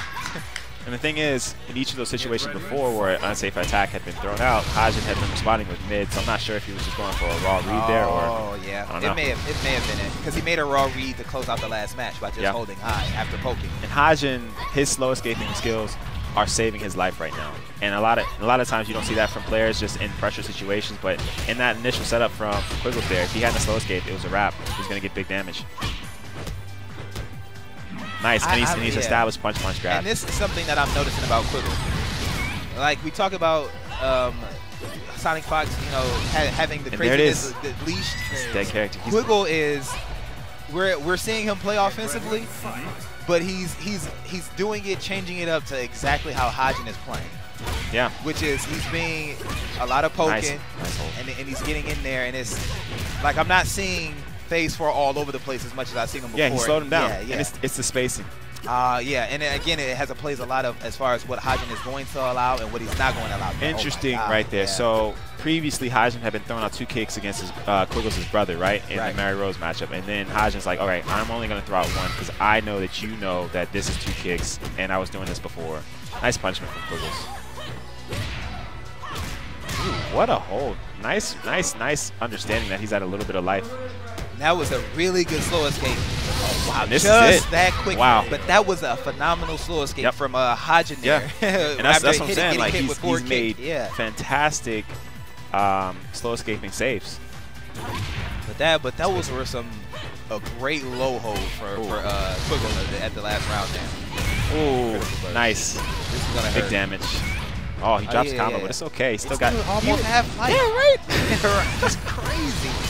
And he's like, you know what? I missed the other one, but I'm gonna finish this one. And now you're down to 10%. And that second juggle wasn't even a critical burst. No. 2 juggles for her, and the game was over. This damage, I think the only character in the game, honestly, that can match her damage and get to it as quickly as Genfu. I think so. As quickly. Just because Genfu stuns you, it's going to be a lift stun for sure. Yeah. And if you just watch how Sweet Revenge plays. Yeah.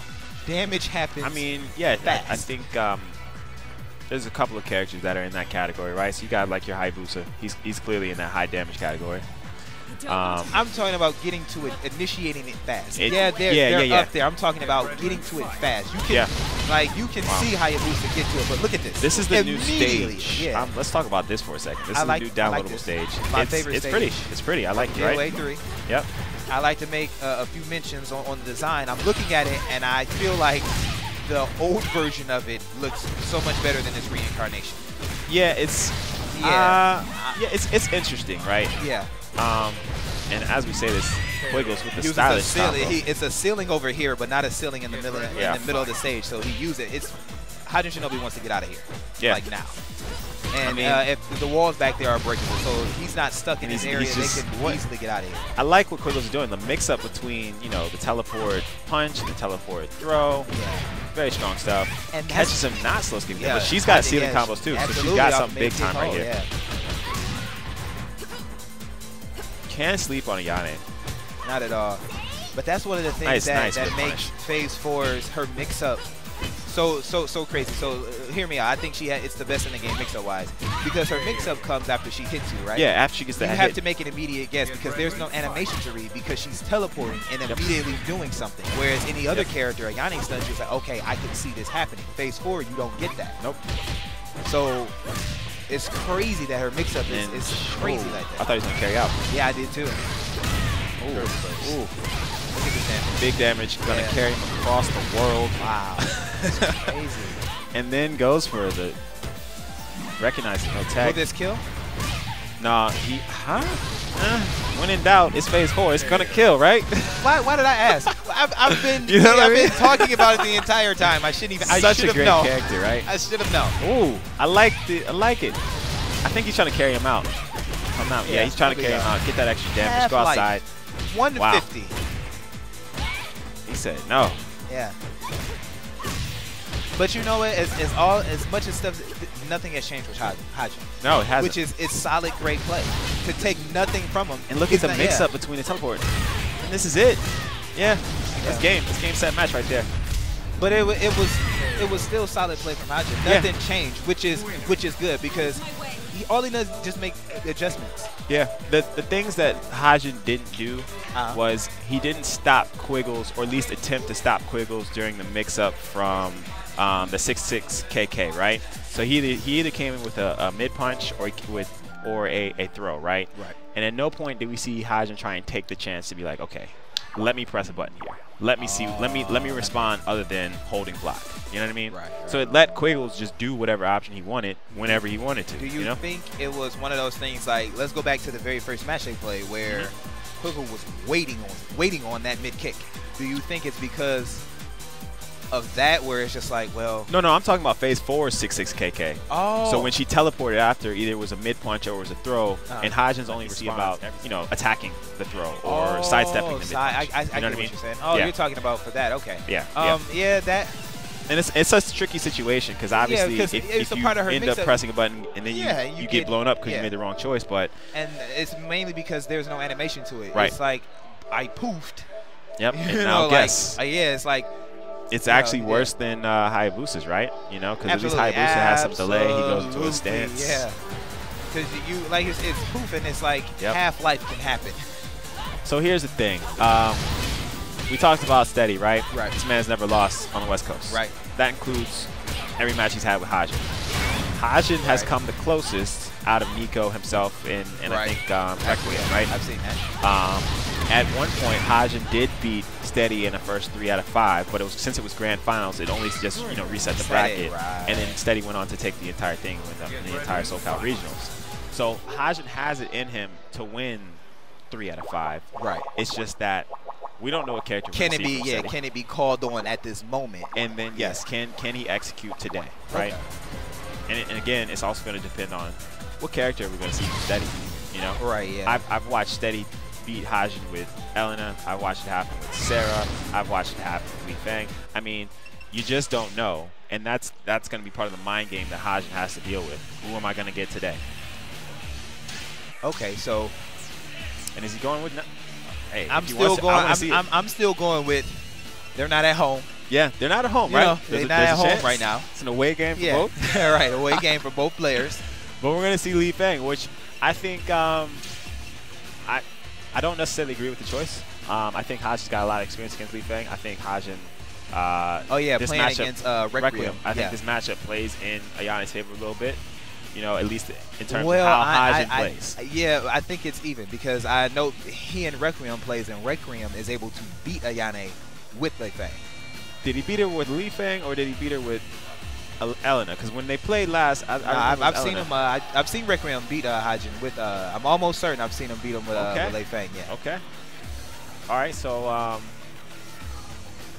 Yeah, I mean, these guys have a rivalry. It's a hometown rivalry right here. Absolutely. And like I said, I know Hajin, he's still hungry. Yeah. And it's good that his mental stillness, it doesn't shake. Yeah, shaking hands. He's getting it out the way early. And hopefully they don't fly it back together because, you know, obviously one's gonna be salty, one's gonna be happy. Right. Yeah. But. I mean, okay. I think the button check, we're about to get into it here. Yeah, they're going to get right into it. This is 3 out of 5. Losers final. Yeah, it is. Losers semis. Okay, and right off the bat, I'm watching Hajin stick to his game. Yeah, he's sticking to his guns. I'm about to space this out, play smart, play my game. And this here is just, you know, Hajin's he's got to play an almost perfect game against Steady. He's got to be on point with his hold. He's got to get to the point where he's holding that Li Fang mid kick, that tracking one on reaction. He's got to do that. If Steady didn't get that high kick hold and lost, he'd have been mad because he could have won the round with the mid kick hold that he got. The combo would have killed, but he did a jab and I think some missed inputs there. Yeah. The wall mix up. What we got? Ooh. Caught him ducking. No punishment? I think I've seen no punishment. He blocked it, Nice sidestep. Yeah. Okay. But I've seen Crazy Steady do that punch yesterday, and I think it's one of those things where he may clip your sidestep off of the wall because of how slow it is. So the punch that's minus how he's doing it. So I think he's trying to make the read of if you sidestep off the wall, I'm going to put this out here and hit you while you sidestep. Yeah. And did you see? So Steady there knew that the bread and butter Li Fang back combo wasn't going to kill. Right. So he's like, okay, I'm going to let you turn around, and then I'm going to launch you, and then I'm going to kill you. You're right, yeah. He gave Hajin. We call it the American reset. Yeah. The American reset, right? Playing with your food is what I call it. Yeah, you're right. But it worked, right? He took maximum damage to take the round. Nice I like hold. that, yeah. And he's seeing it. Yeah. And that's... Now he has to just hold that mid-kick. Oh, I like that. Yikes. And he goes for it. He saw him duck. He saw him duck. Nice. These are amazing reads Crazy Steady is making, but Hajin is making them just as well. Like, Hajin's fighting. Nice clip of the leg. That was a bad choice of a button there for Crazy Steady. He did up punch with Lei Fang. It's a high. Yeah. Everything Hajin is doing is either reaching or crushing. That wasn't I think he went for some type of range and a slower attack that would get him the stun, but you know, it didn't work out for him. And this is a tricky situation for Hajin to be in because he can just do this all day if he wants. Doesn't get him though. Ooh, catches him. Very ambiguous attack. It's either, it looks like a throw, the other one attack that she has. So Hajin's right back in it. Yeah, Yane is one of the better characters in the game to fluently attack while facing you and with their back to you. Nice defense from Hajin there. Good punishment. Wow. Parry. And I love the nerves of Crazy Steady. I had them like, I'm going to parry 3 times in a row. I don't care. Yeah. And get the parry, actually, yeah.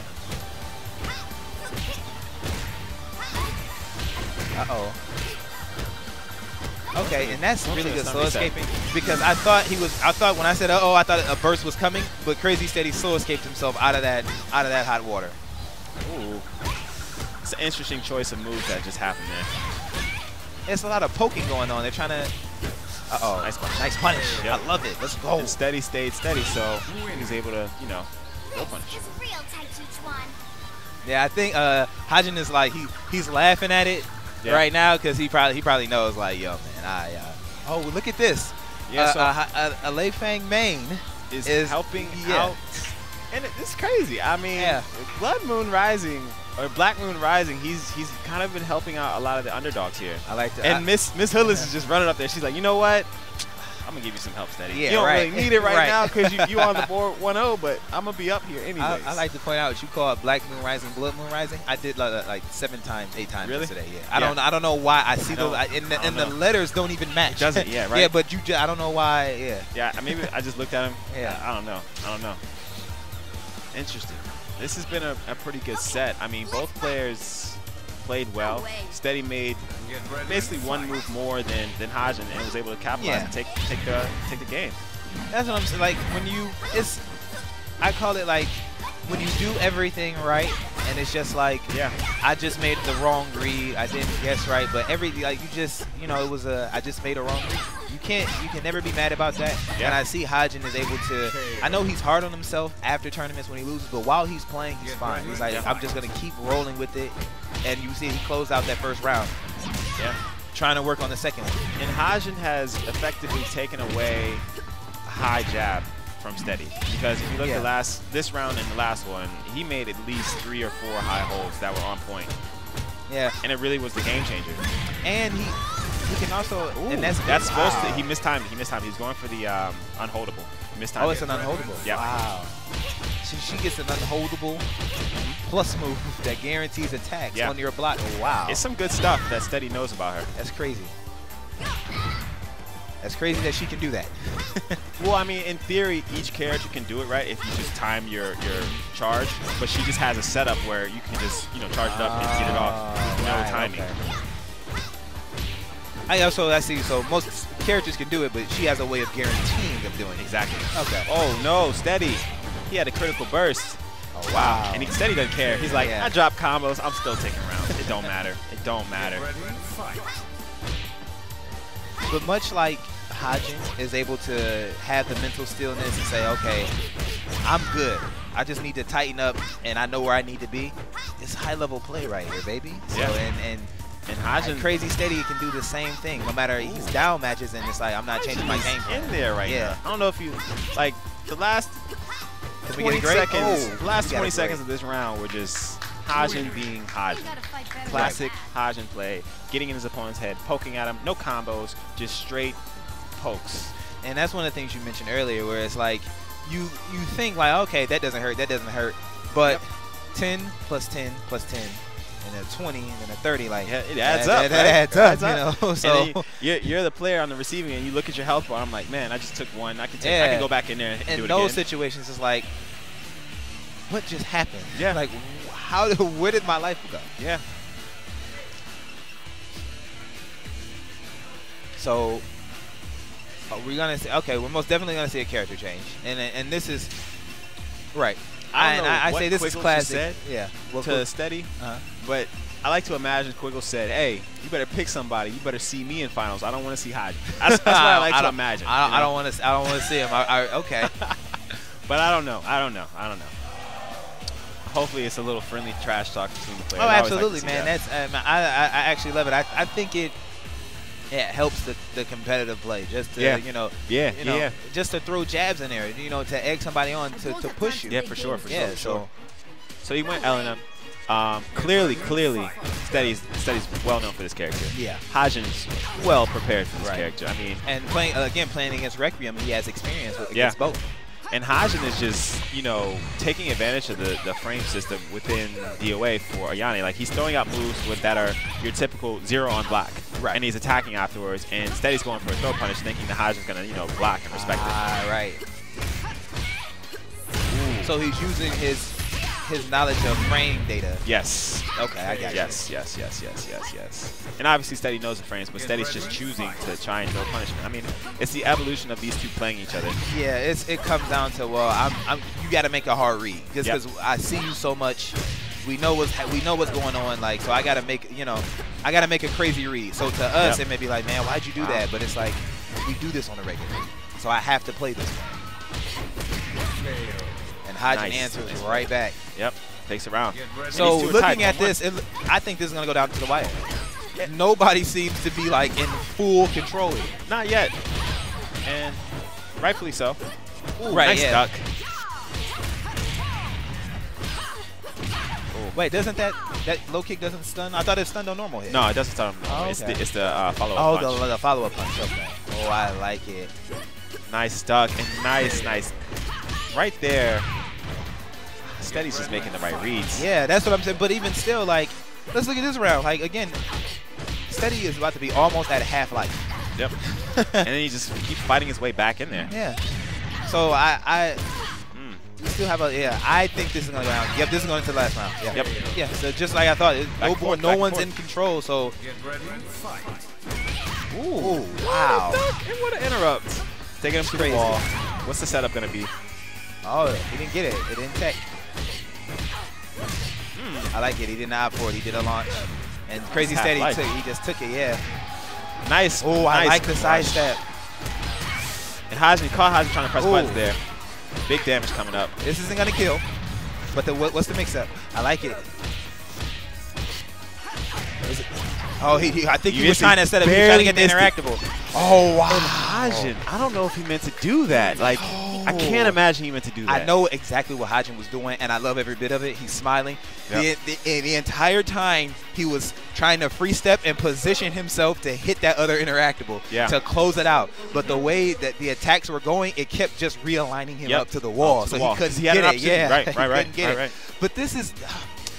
just adjustments. It's things like you can't get mad at that. That's why I kind of like, I rarely see him smile while he plays, but he smiled there and he smiled the last match because he's like, okay. I know. I know. Yeah, he's right there. He's right on the cusp. Like, this is his, this is his nemesis, right? Right, yeah. He wants to beat Steady. He wants to win the major, and it's the little things that are just little getting in the way. Right, yeah. And little to me, like I said, he's still playing beautiful. Yeah. It's just little things. Yeah. And I actually like to see this side from him because he knows. I'm like, okay, I'm smiling. I got it. I think he truly enjoys going up against Steady because he recognizes that Steady's an incredibly talented player. Right. And, it's a fun fight. And Steady is always smiling. I've never seen him, like, not smile. It's almost like I gotta hang out with him more because I'm like, I know you have to have another move outside of smiling. But it's good, yeah. Yeah, well, whoever goes up against Squiggles probably won't be smiling, right? Right, yeah. It's an uphill battle, but starting out, I mean, I like it. I like it. Crazy Steady he's in control right now, but at any given moment's notice, like, I just got to get himself back in here. I think he is. It's more so just he's trying to get away. I can see it now. Yeah, he's backstepping. Yep, here we go. Nice stuff in manipulation. There we go. Big damage. Oh, what a punish! But you see, that was a raw read. Yeah, because the kick could have came. And you don't see that she was ducking with her back turn, so he was able to do the L in a throw, where basically her throw leaves you standing and her at advantage. So he's able to finish her off. You don't see that very often because how many times are you going to catch somebody ducking, back turn? Yeah. Yeah, nice +1 there. Okay, so Hajime is establishing range. She's like, okay, let's get this back into the proper perspective for me, my character, and just how I want to play.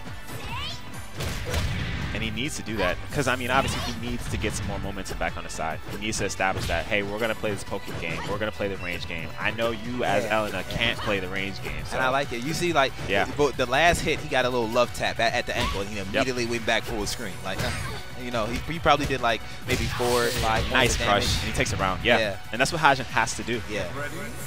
Because if you notice, in the earlier games, Hajime was playing kind of aggressive. Yeah. And it was working for a time, but now he's getting back to being Hajime. Yeah. Which is, let me go. Oh, I like it. That flip move is really good. Yep. It immediately got her out of the range of that low sweep that Helena put out there. I'm surprised Hajime just let that go through. Hajime knows as an Ayane player, he can just press 4P and blow that all the way up every time. I'm surprised he let that go through. Because he's the one that invented that tech for against that string? Yeah. Okay. Low sweep? It could cost him this round. Oh. Yeah. And that's the thing, like, if you notice, the round that Hajime won, they stayed away from the wall. The fight took place in the middle of the stage. Yeah. Okay, so you think Crazy Steady is like, okay, yeah, I think I can get the edge if I can get the fight to the wall. Yep. Okay. And Crazy Steady right there was just pure stun manipulation. That was pure manipulation. I mean, that was beautiful. And I think Crazy Steady paid him back. Yeah, he hit him with a great. Hit him with that great. Yeah, because I think, hey, you hit me with a great. I owe you one. Steady said, look, I'm still the #1 West Coast player. Ain't no question about this, okay? But great sportsmanship from both players there. Hajime takes third place. But even still, like, to give Hajime any advice or to coach him, like, hey, you did this, you did that. I have nothing to. He played solid. It was just Crazy Steady made the better reads, and he came out on top. Yeah, and that's all. Yeah, he did. He played. Absolutely. He played fantastic, man.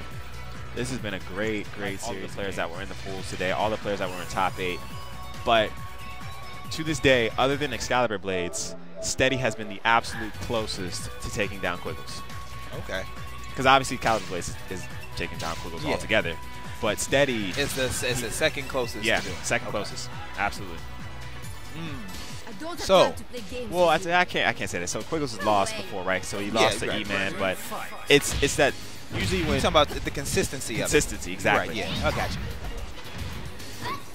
Okay, this is a button check for sure. Okay. So... Yeah. This is a button check. Yeah, button check. I mean, when you think about previously, you had people like Sweet Revenge, who's obviously beaten Quiggles before too, but it's gotten to the point where Quiggles is just, running through everybody. Yeah. And there's very few people who have been able to give them that consistent fight. Consistent outside of Caliber Blades. Caliber Blades, Steady.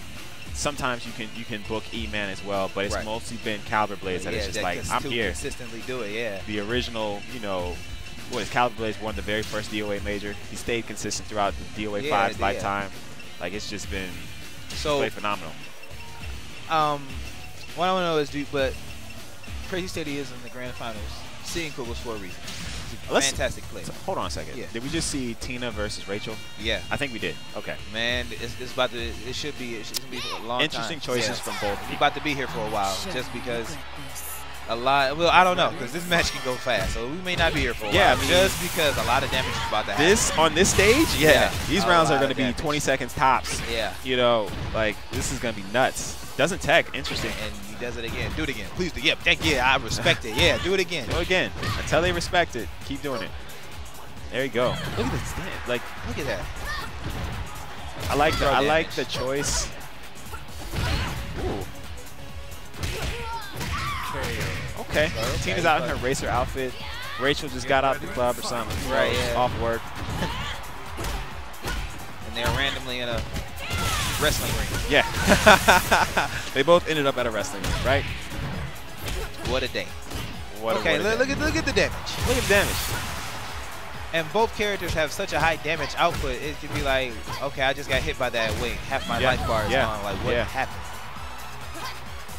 And it's actually been a while since I've seen Rachel or Tina in tournament. Yeah, because Rachel was killing the scene, and then players kind of just migrated away from her. Right. You know? And I'm starting to see Tina actually consistently now. Yep. Coming out, which I like.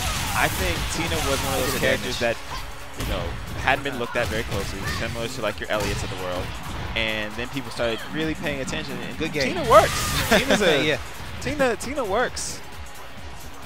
Yeah, because when you just to play DOA at a basic primitive level and just say I'm going to stun you and I'm going to just keep it stun launch, stun throw. Yep.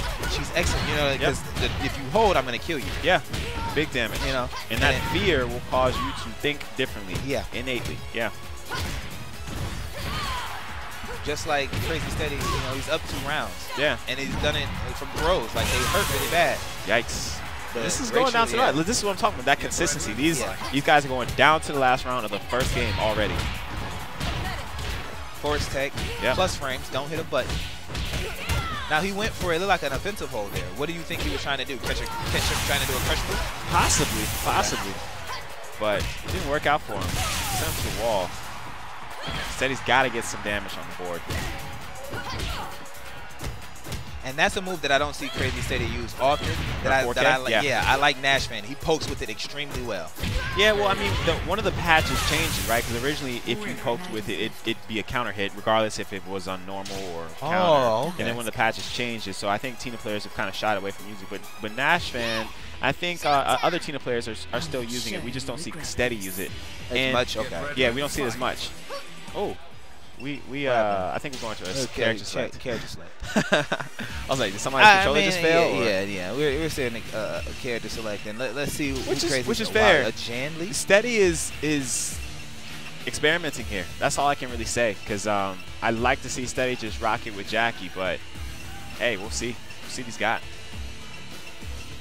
Now this is interesting because I haven't seen Rachel from Quiggle in a while, so maybe he knows something that we don't know. That Tell me about it, right? Because I'm expecting to see Phase 4, and Crazy Steady knows Rachel. He plays with her, so it's like it's funny to see. Like they're good friends, so I'm pretty sure that they play often or whatever. So. I'm surprised by this choice though, because Sarah's combos are very, very, very weight dependent. Like if you pick a heavyweight against Sarah, she loses out on big damage. Oh. And it's not that she doesn't have combos, but her damage is not going to be a lot, right? Because Rachel Sarah's still a lightweight, so Rachel gets to do whatever she wants. Well, maybe I guess maybe what Crazy said he wants to do is say, okay, well I'm gonna use the plus frames and all the frame advantage and speed that I have to not allow you to hit a button. Yep. And just kind of like chip away. Like I'm gonna just keep chipping away, chipping away. But the problem with that is like, one slip up, one wrong move is gonna hurt really bad from Rachel. And Crazy Steady is able to close out the match. We'll close out the that particular round. Oh, I like. You see the footwork? Yeah. You see? Yeah. Footwork.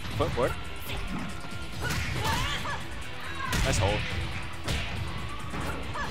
He tried to sidestep. Yeah. He got a high counter offensive hold. Yeah, he did. That didn't hurt as much as I thought it would have. Yeah.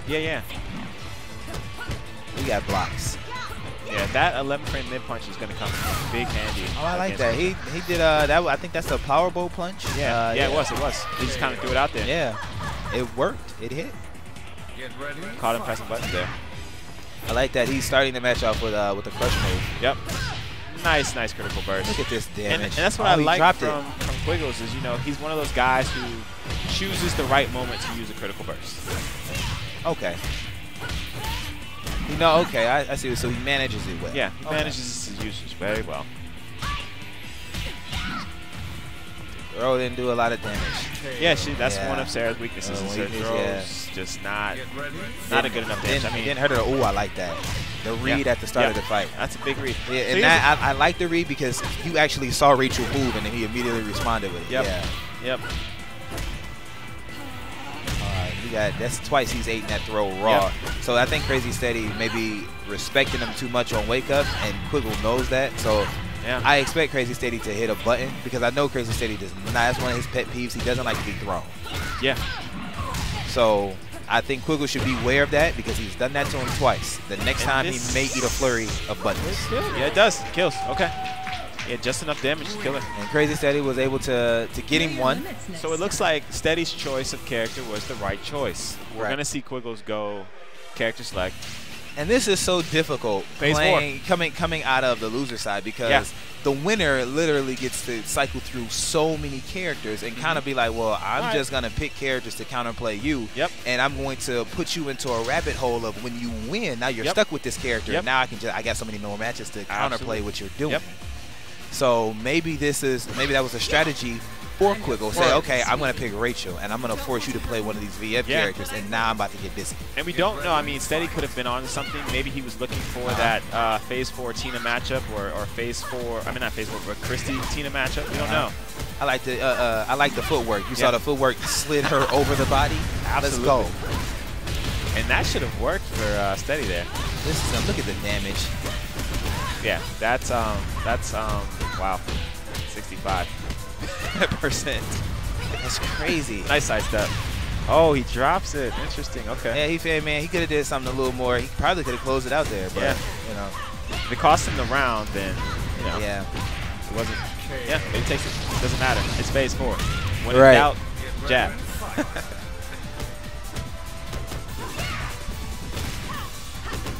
Plus, side step. I like that because Sarah is linear. Quiggle's like, okay, I know you're plus here. I'm not going to hit a button, but I'm going to side step. Nice high hold. So it's interesting. I wanted to know if, because Quiggles has been doing it pretty much all weekend, where when he sidesteps and does the kick, the mid kick, he follows it up with a mid punch. I'm not sure if players have caught on to that yet, but that's just what it looks like at the moment. Oh, maybe players, maybe that's your eye, Shady Swift eye, to catch that and nobody else has caught that. Maybe. I mean, we'll see. I mean, I know when you get stunned, your natural instinct is to what? Slow escape, right? Throw punish. I love it. Throw punish. Yes. I need the DOA guys to let him get this round. Just because he's throw punishing, although the throw punishment for Sarah doesn't do a lot, he's still down to do it. Yeah. He needs to do that. Oh, nice crush. That's reading the game right there. He's like, okay, you hit me with this low jab. You're probably going to throw out the 9 frame out. Critical burst. Yeah, this is going to kill. Quiggle says, it doesn't matter that you made that read. I'm still taking it. All right. That's kind of how this story is being written right now. Get ready, fight. Nice counter hit. So that was a sidestep kick, right? You saw it? You threw out the mid punch? Yeah, it was fast, yeah. Swift eye, right? Yeah, swift eye. That's quick, yeah. This guy. I do what I can. Wow, another critical burst. Let's look how much damage she And this is the fear that you have to live with when fighting phase 4. You're just like, all right, she teleported. What is she going to do? And I gotta, there's no reading it. It's like... In this case, I want to see character change. I really want to see... So who do you think out of his characters, who should he play with? Out of all his characters. Because we already know if he wins, Quiggle just might be like, well, I'll counterpick you, or I'll just say, it doesn't matter. So you know what's interesting? Yeah. It sounds crazy. I know it's going to sound crazy, but you know what? I like it. Do it. Pick Natara. Is that her name? Pick her. Go ahead. Just for the random factor. See, this is what I'm saying. Though, he went to another parry character. I can't. No. I guess I heard some boos from the crowd, so we're going Elliot. I mean, not everybody is Caliber Blades, but if Steady feels like this is the answer, then could be. I don't want to hurt you. I mean, there is. It's a chance. I was gonna say I wanted to see him choose Ayane. Steady has a really good, smart Ayane. Okay. Yeah. Now, started the match immediately. He went for Elliot's 9-frame punch. Yep. And Quiggles was like, no, I see this is gonna happen. Yeah. See, I like that. He came in and double flips. He's just style out time now. The thing is, when you pick Elliot against Quiggles, you gotta know that Quiggles sees red, because Elliot is the character that takes him out of tournaments. Yeah, right. So you look at he's doing the extra down punch. Right. Clearly, Quiggles. There's some pent up aggression there, right? He's like, man, this is what I would do to you, Caliber Blades. Right. If you were here right now. If you were here. Instead, I'm about to take this out on Crazy Steady. Like, this is just... I mean, Quiggles just lost to this character at the last tournament. So there's no way that he's going to go into this thinking, man, I didn't just go to training mode for the last month against this character and I'm going to lose suddenly. I thought maybe Crazy Steady, knew something. Which is why he went to him. Yeah. It's possible. It's very much possible. I mean, Steady right now is working the stun system. But at the same time, Quiggles, he just finished losing to this character. Right. It's only going to be motivation for him to be like, you think this is my weakness? Right. No. Okay. But Steady's on the board. Yeah, Steady's on the board. First start. I will. So hopefully, let's see if he's able to close it out, because he got him already. There it is again. Nice damage. Really good. 30%. Yeah. Side stepping. And nobody's responding to it. They're letting him get away with the side. Oh, he's getting the tank. I mean, it's in the moment, so players might not just be identifying. I mean, we're sitting here commentating, right? Yeah. But so we see it. Yeah, we see it, but maybe, when you're in the moment, you just don't see it. So if you go back and look at the tape, you see Quiggles, hey, he likes to respond with mid-punch after that sidestep kick. Right. Quiggles takes it, he wins his first round. Now, let's statistically speaking, let's see. Has he won everywhere in the U.S.? No, of course not, because he hasn't been out to SoCal Regionals. Okay. Okay, so he hasn't been out there. Matter of fact, is that the only place? So Quiggles hasn't won any West Coast tournament other than Evo. Right. Which he won. Did he win it? He won it. No. He won Evo. Yeah, he did. Okay. Because that was the Evo match for last year. Decent. Right. So he hasn't won any West Coast tournament, and I want to say he's won Winter Brawl, he's won Final Round, he's won NEC, he's won Summer Jam. He didn't win the Midwest major that you guys have, but he didn't travel to that. Right. So pretty much, just about everything. He's won just about everything. Yeah, for sure. But I almost gave it. All right, so guys, just so you guys know, our top 3 finish was Quiggles taking first place. Steady took second, and then Hajin took third. We're going through the award ceremony right now. Quiggles is going to get his chalice, not cup, you're right, but a chalice. The pimp chalice. And he's also going to be presented with a ribbon. He's going to get the maximum points awarded for the Battle Royale for finishing first. He also earns himself a free trip to NEC at the end of this year. And then he takes home, I think, the purse for final round was around $2,000, right? Really? Okay, yeah, I didn't know it was a pot bonus for this. Yeah, so there's a pot bonus for each of the Battle Royale first place finishes, so that they take home a roughly $2,000 to $3,000, I think. Wow. For each one of okay. these. So yeah, they're taking so home a good amount of change. He got a lot of stuff today. Okay. Yeah, he got some stuff. He's gonna pay some bills. You know. Okay. You know, pay for some food. You know, buy everybody drinks. Hopefully, you know. Right. John and I are sorry for losing to him again. You know. He's up there. He's dancing a little bit. He's got his thing. You know what I'm saying? Yeah, he said he finally got one. He mounted to us. Yeah. Thank you. Yeah. That's why I try to do that. You know. Third place, sir. Hodge and Shinobi, third place. Right. Congratulations. Yeah. I like this play. Out of everybody, it was a solid play. Yeah, it was pretty good stuff. Pretty good stuff. Crazy Steady, second place. Crazy Steady, second place. This man ain't been on the stage to get first place in like, man, what was this? Summer Jam? Yeah, it's been a while. It's been a while. Yeah. Quiggles got it. I wasn't going to get this to him, but I'm giving him his first Pimp Cup.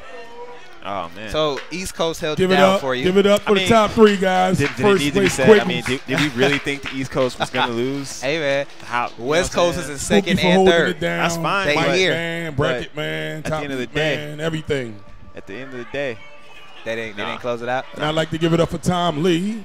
East Coast will never lose. Team Ninja coming over here supporting us as always. This is the first circuit win.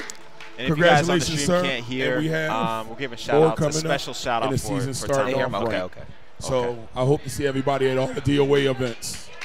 Let's give it up. Nobody wins NEC for free. Nobody. But you don't win it for free. We know what happened there. He got blown up in NEC. Yeah. It's kind of by Caliber Blaze, ironically enough. Yeah. Right? Yeah. Hey, let's give it up one more time for these guys. All right. And this is Tom Lee. Thank you to Larry and staff at Final Round for having us. It's our first qualifier at Battle Royale. Anyway, I want to let you guys all know, too, the team and I decided today that we're going to add the DOA Festival in Tokyo as the Asian qualifier. So give it up for all the Asian players that might have a chance to come back. Oh, yeah. I know they came and they rocked it last year at NEC. This will give a chance. Only because I didn't get to them. In any chance, it'll be an exciting year for all of us, and I'm looking forward to seeing you guys again soon. So thank you all for coming out again, and see you guys soon. But you see the competitive talk? I like that with Quigley. Yeah, we need that. I didn't get to them, so they got by. Guys, I like that. I finally got a final round title. It's my first one.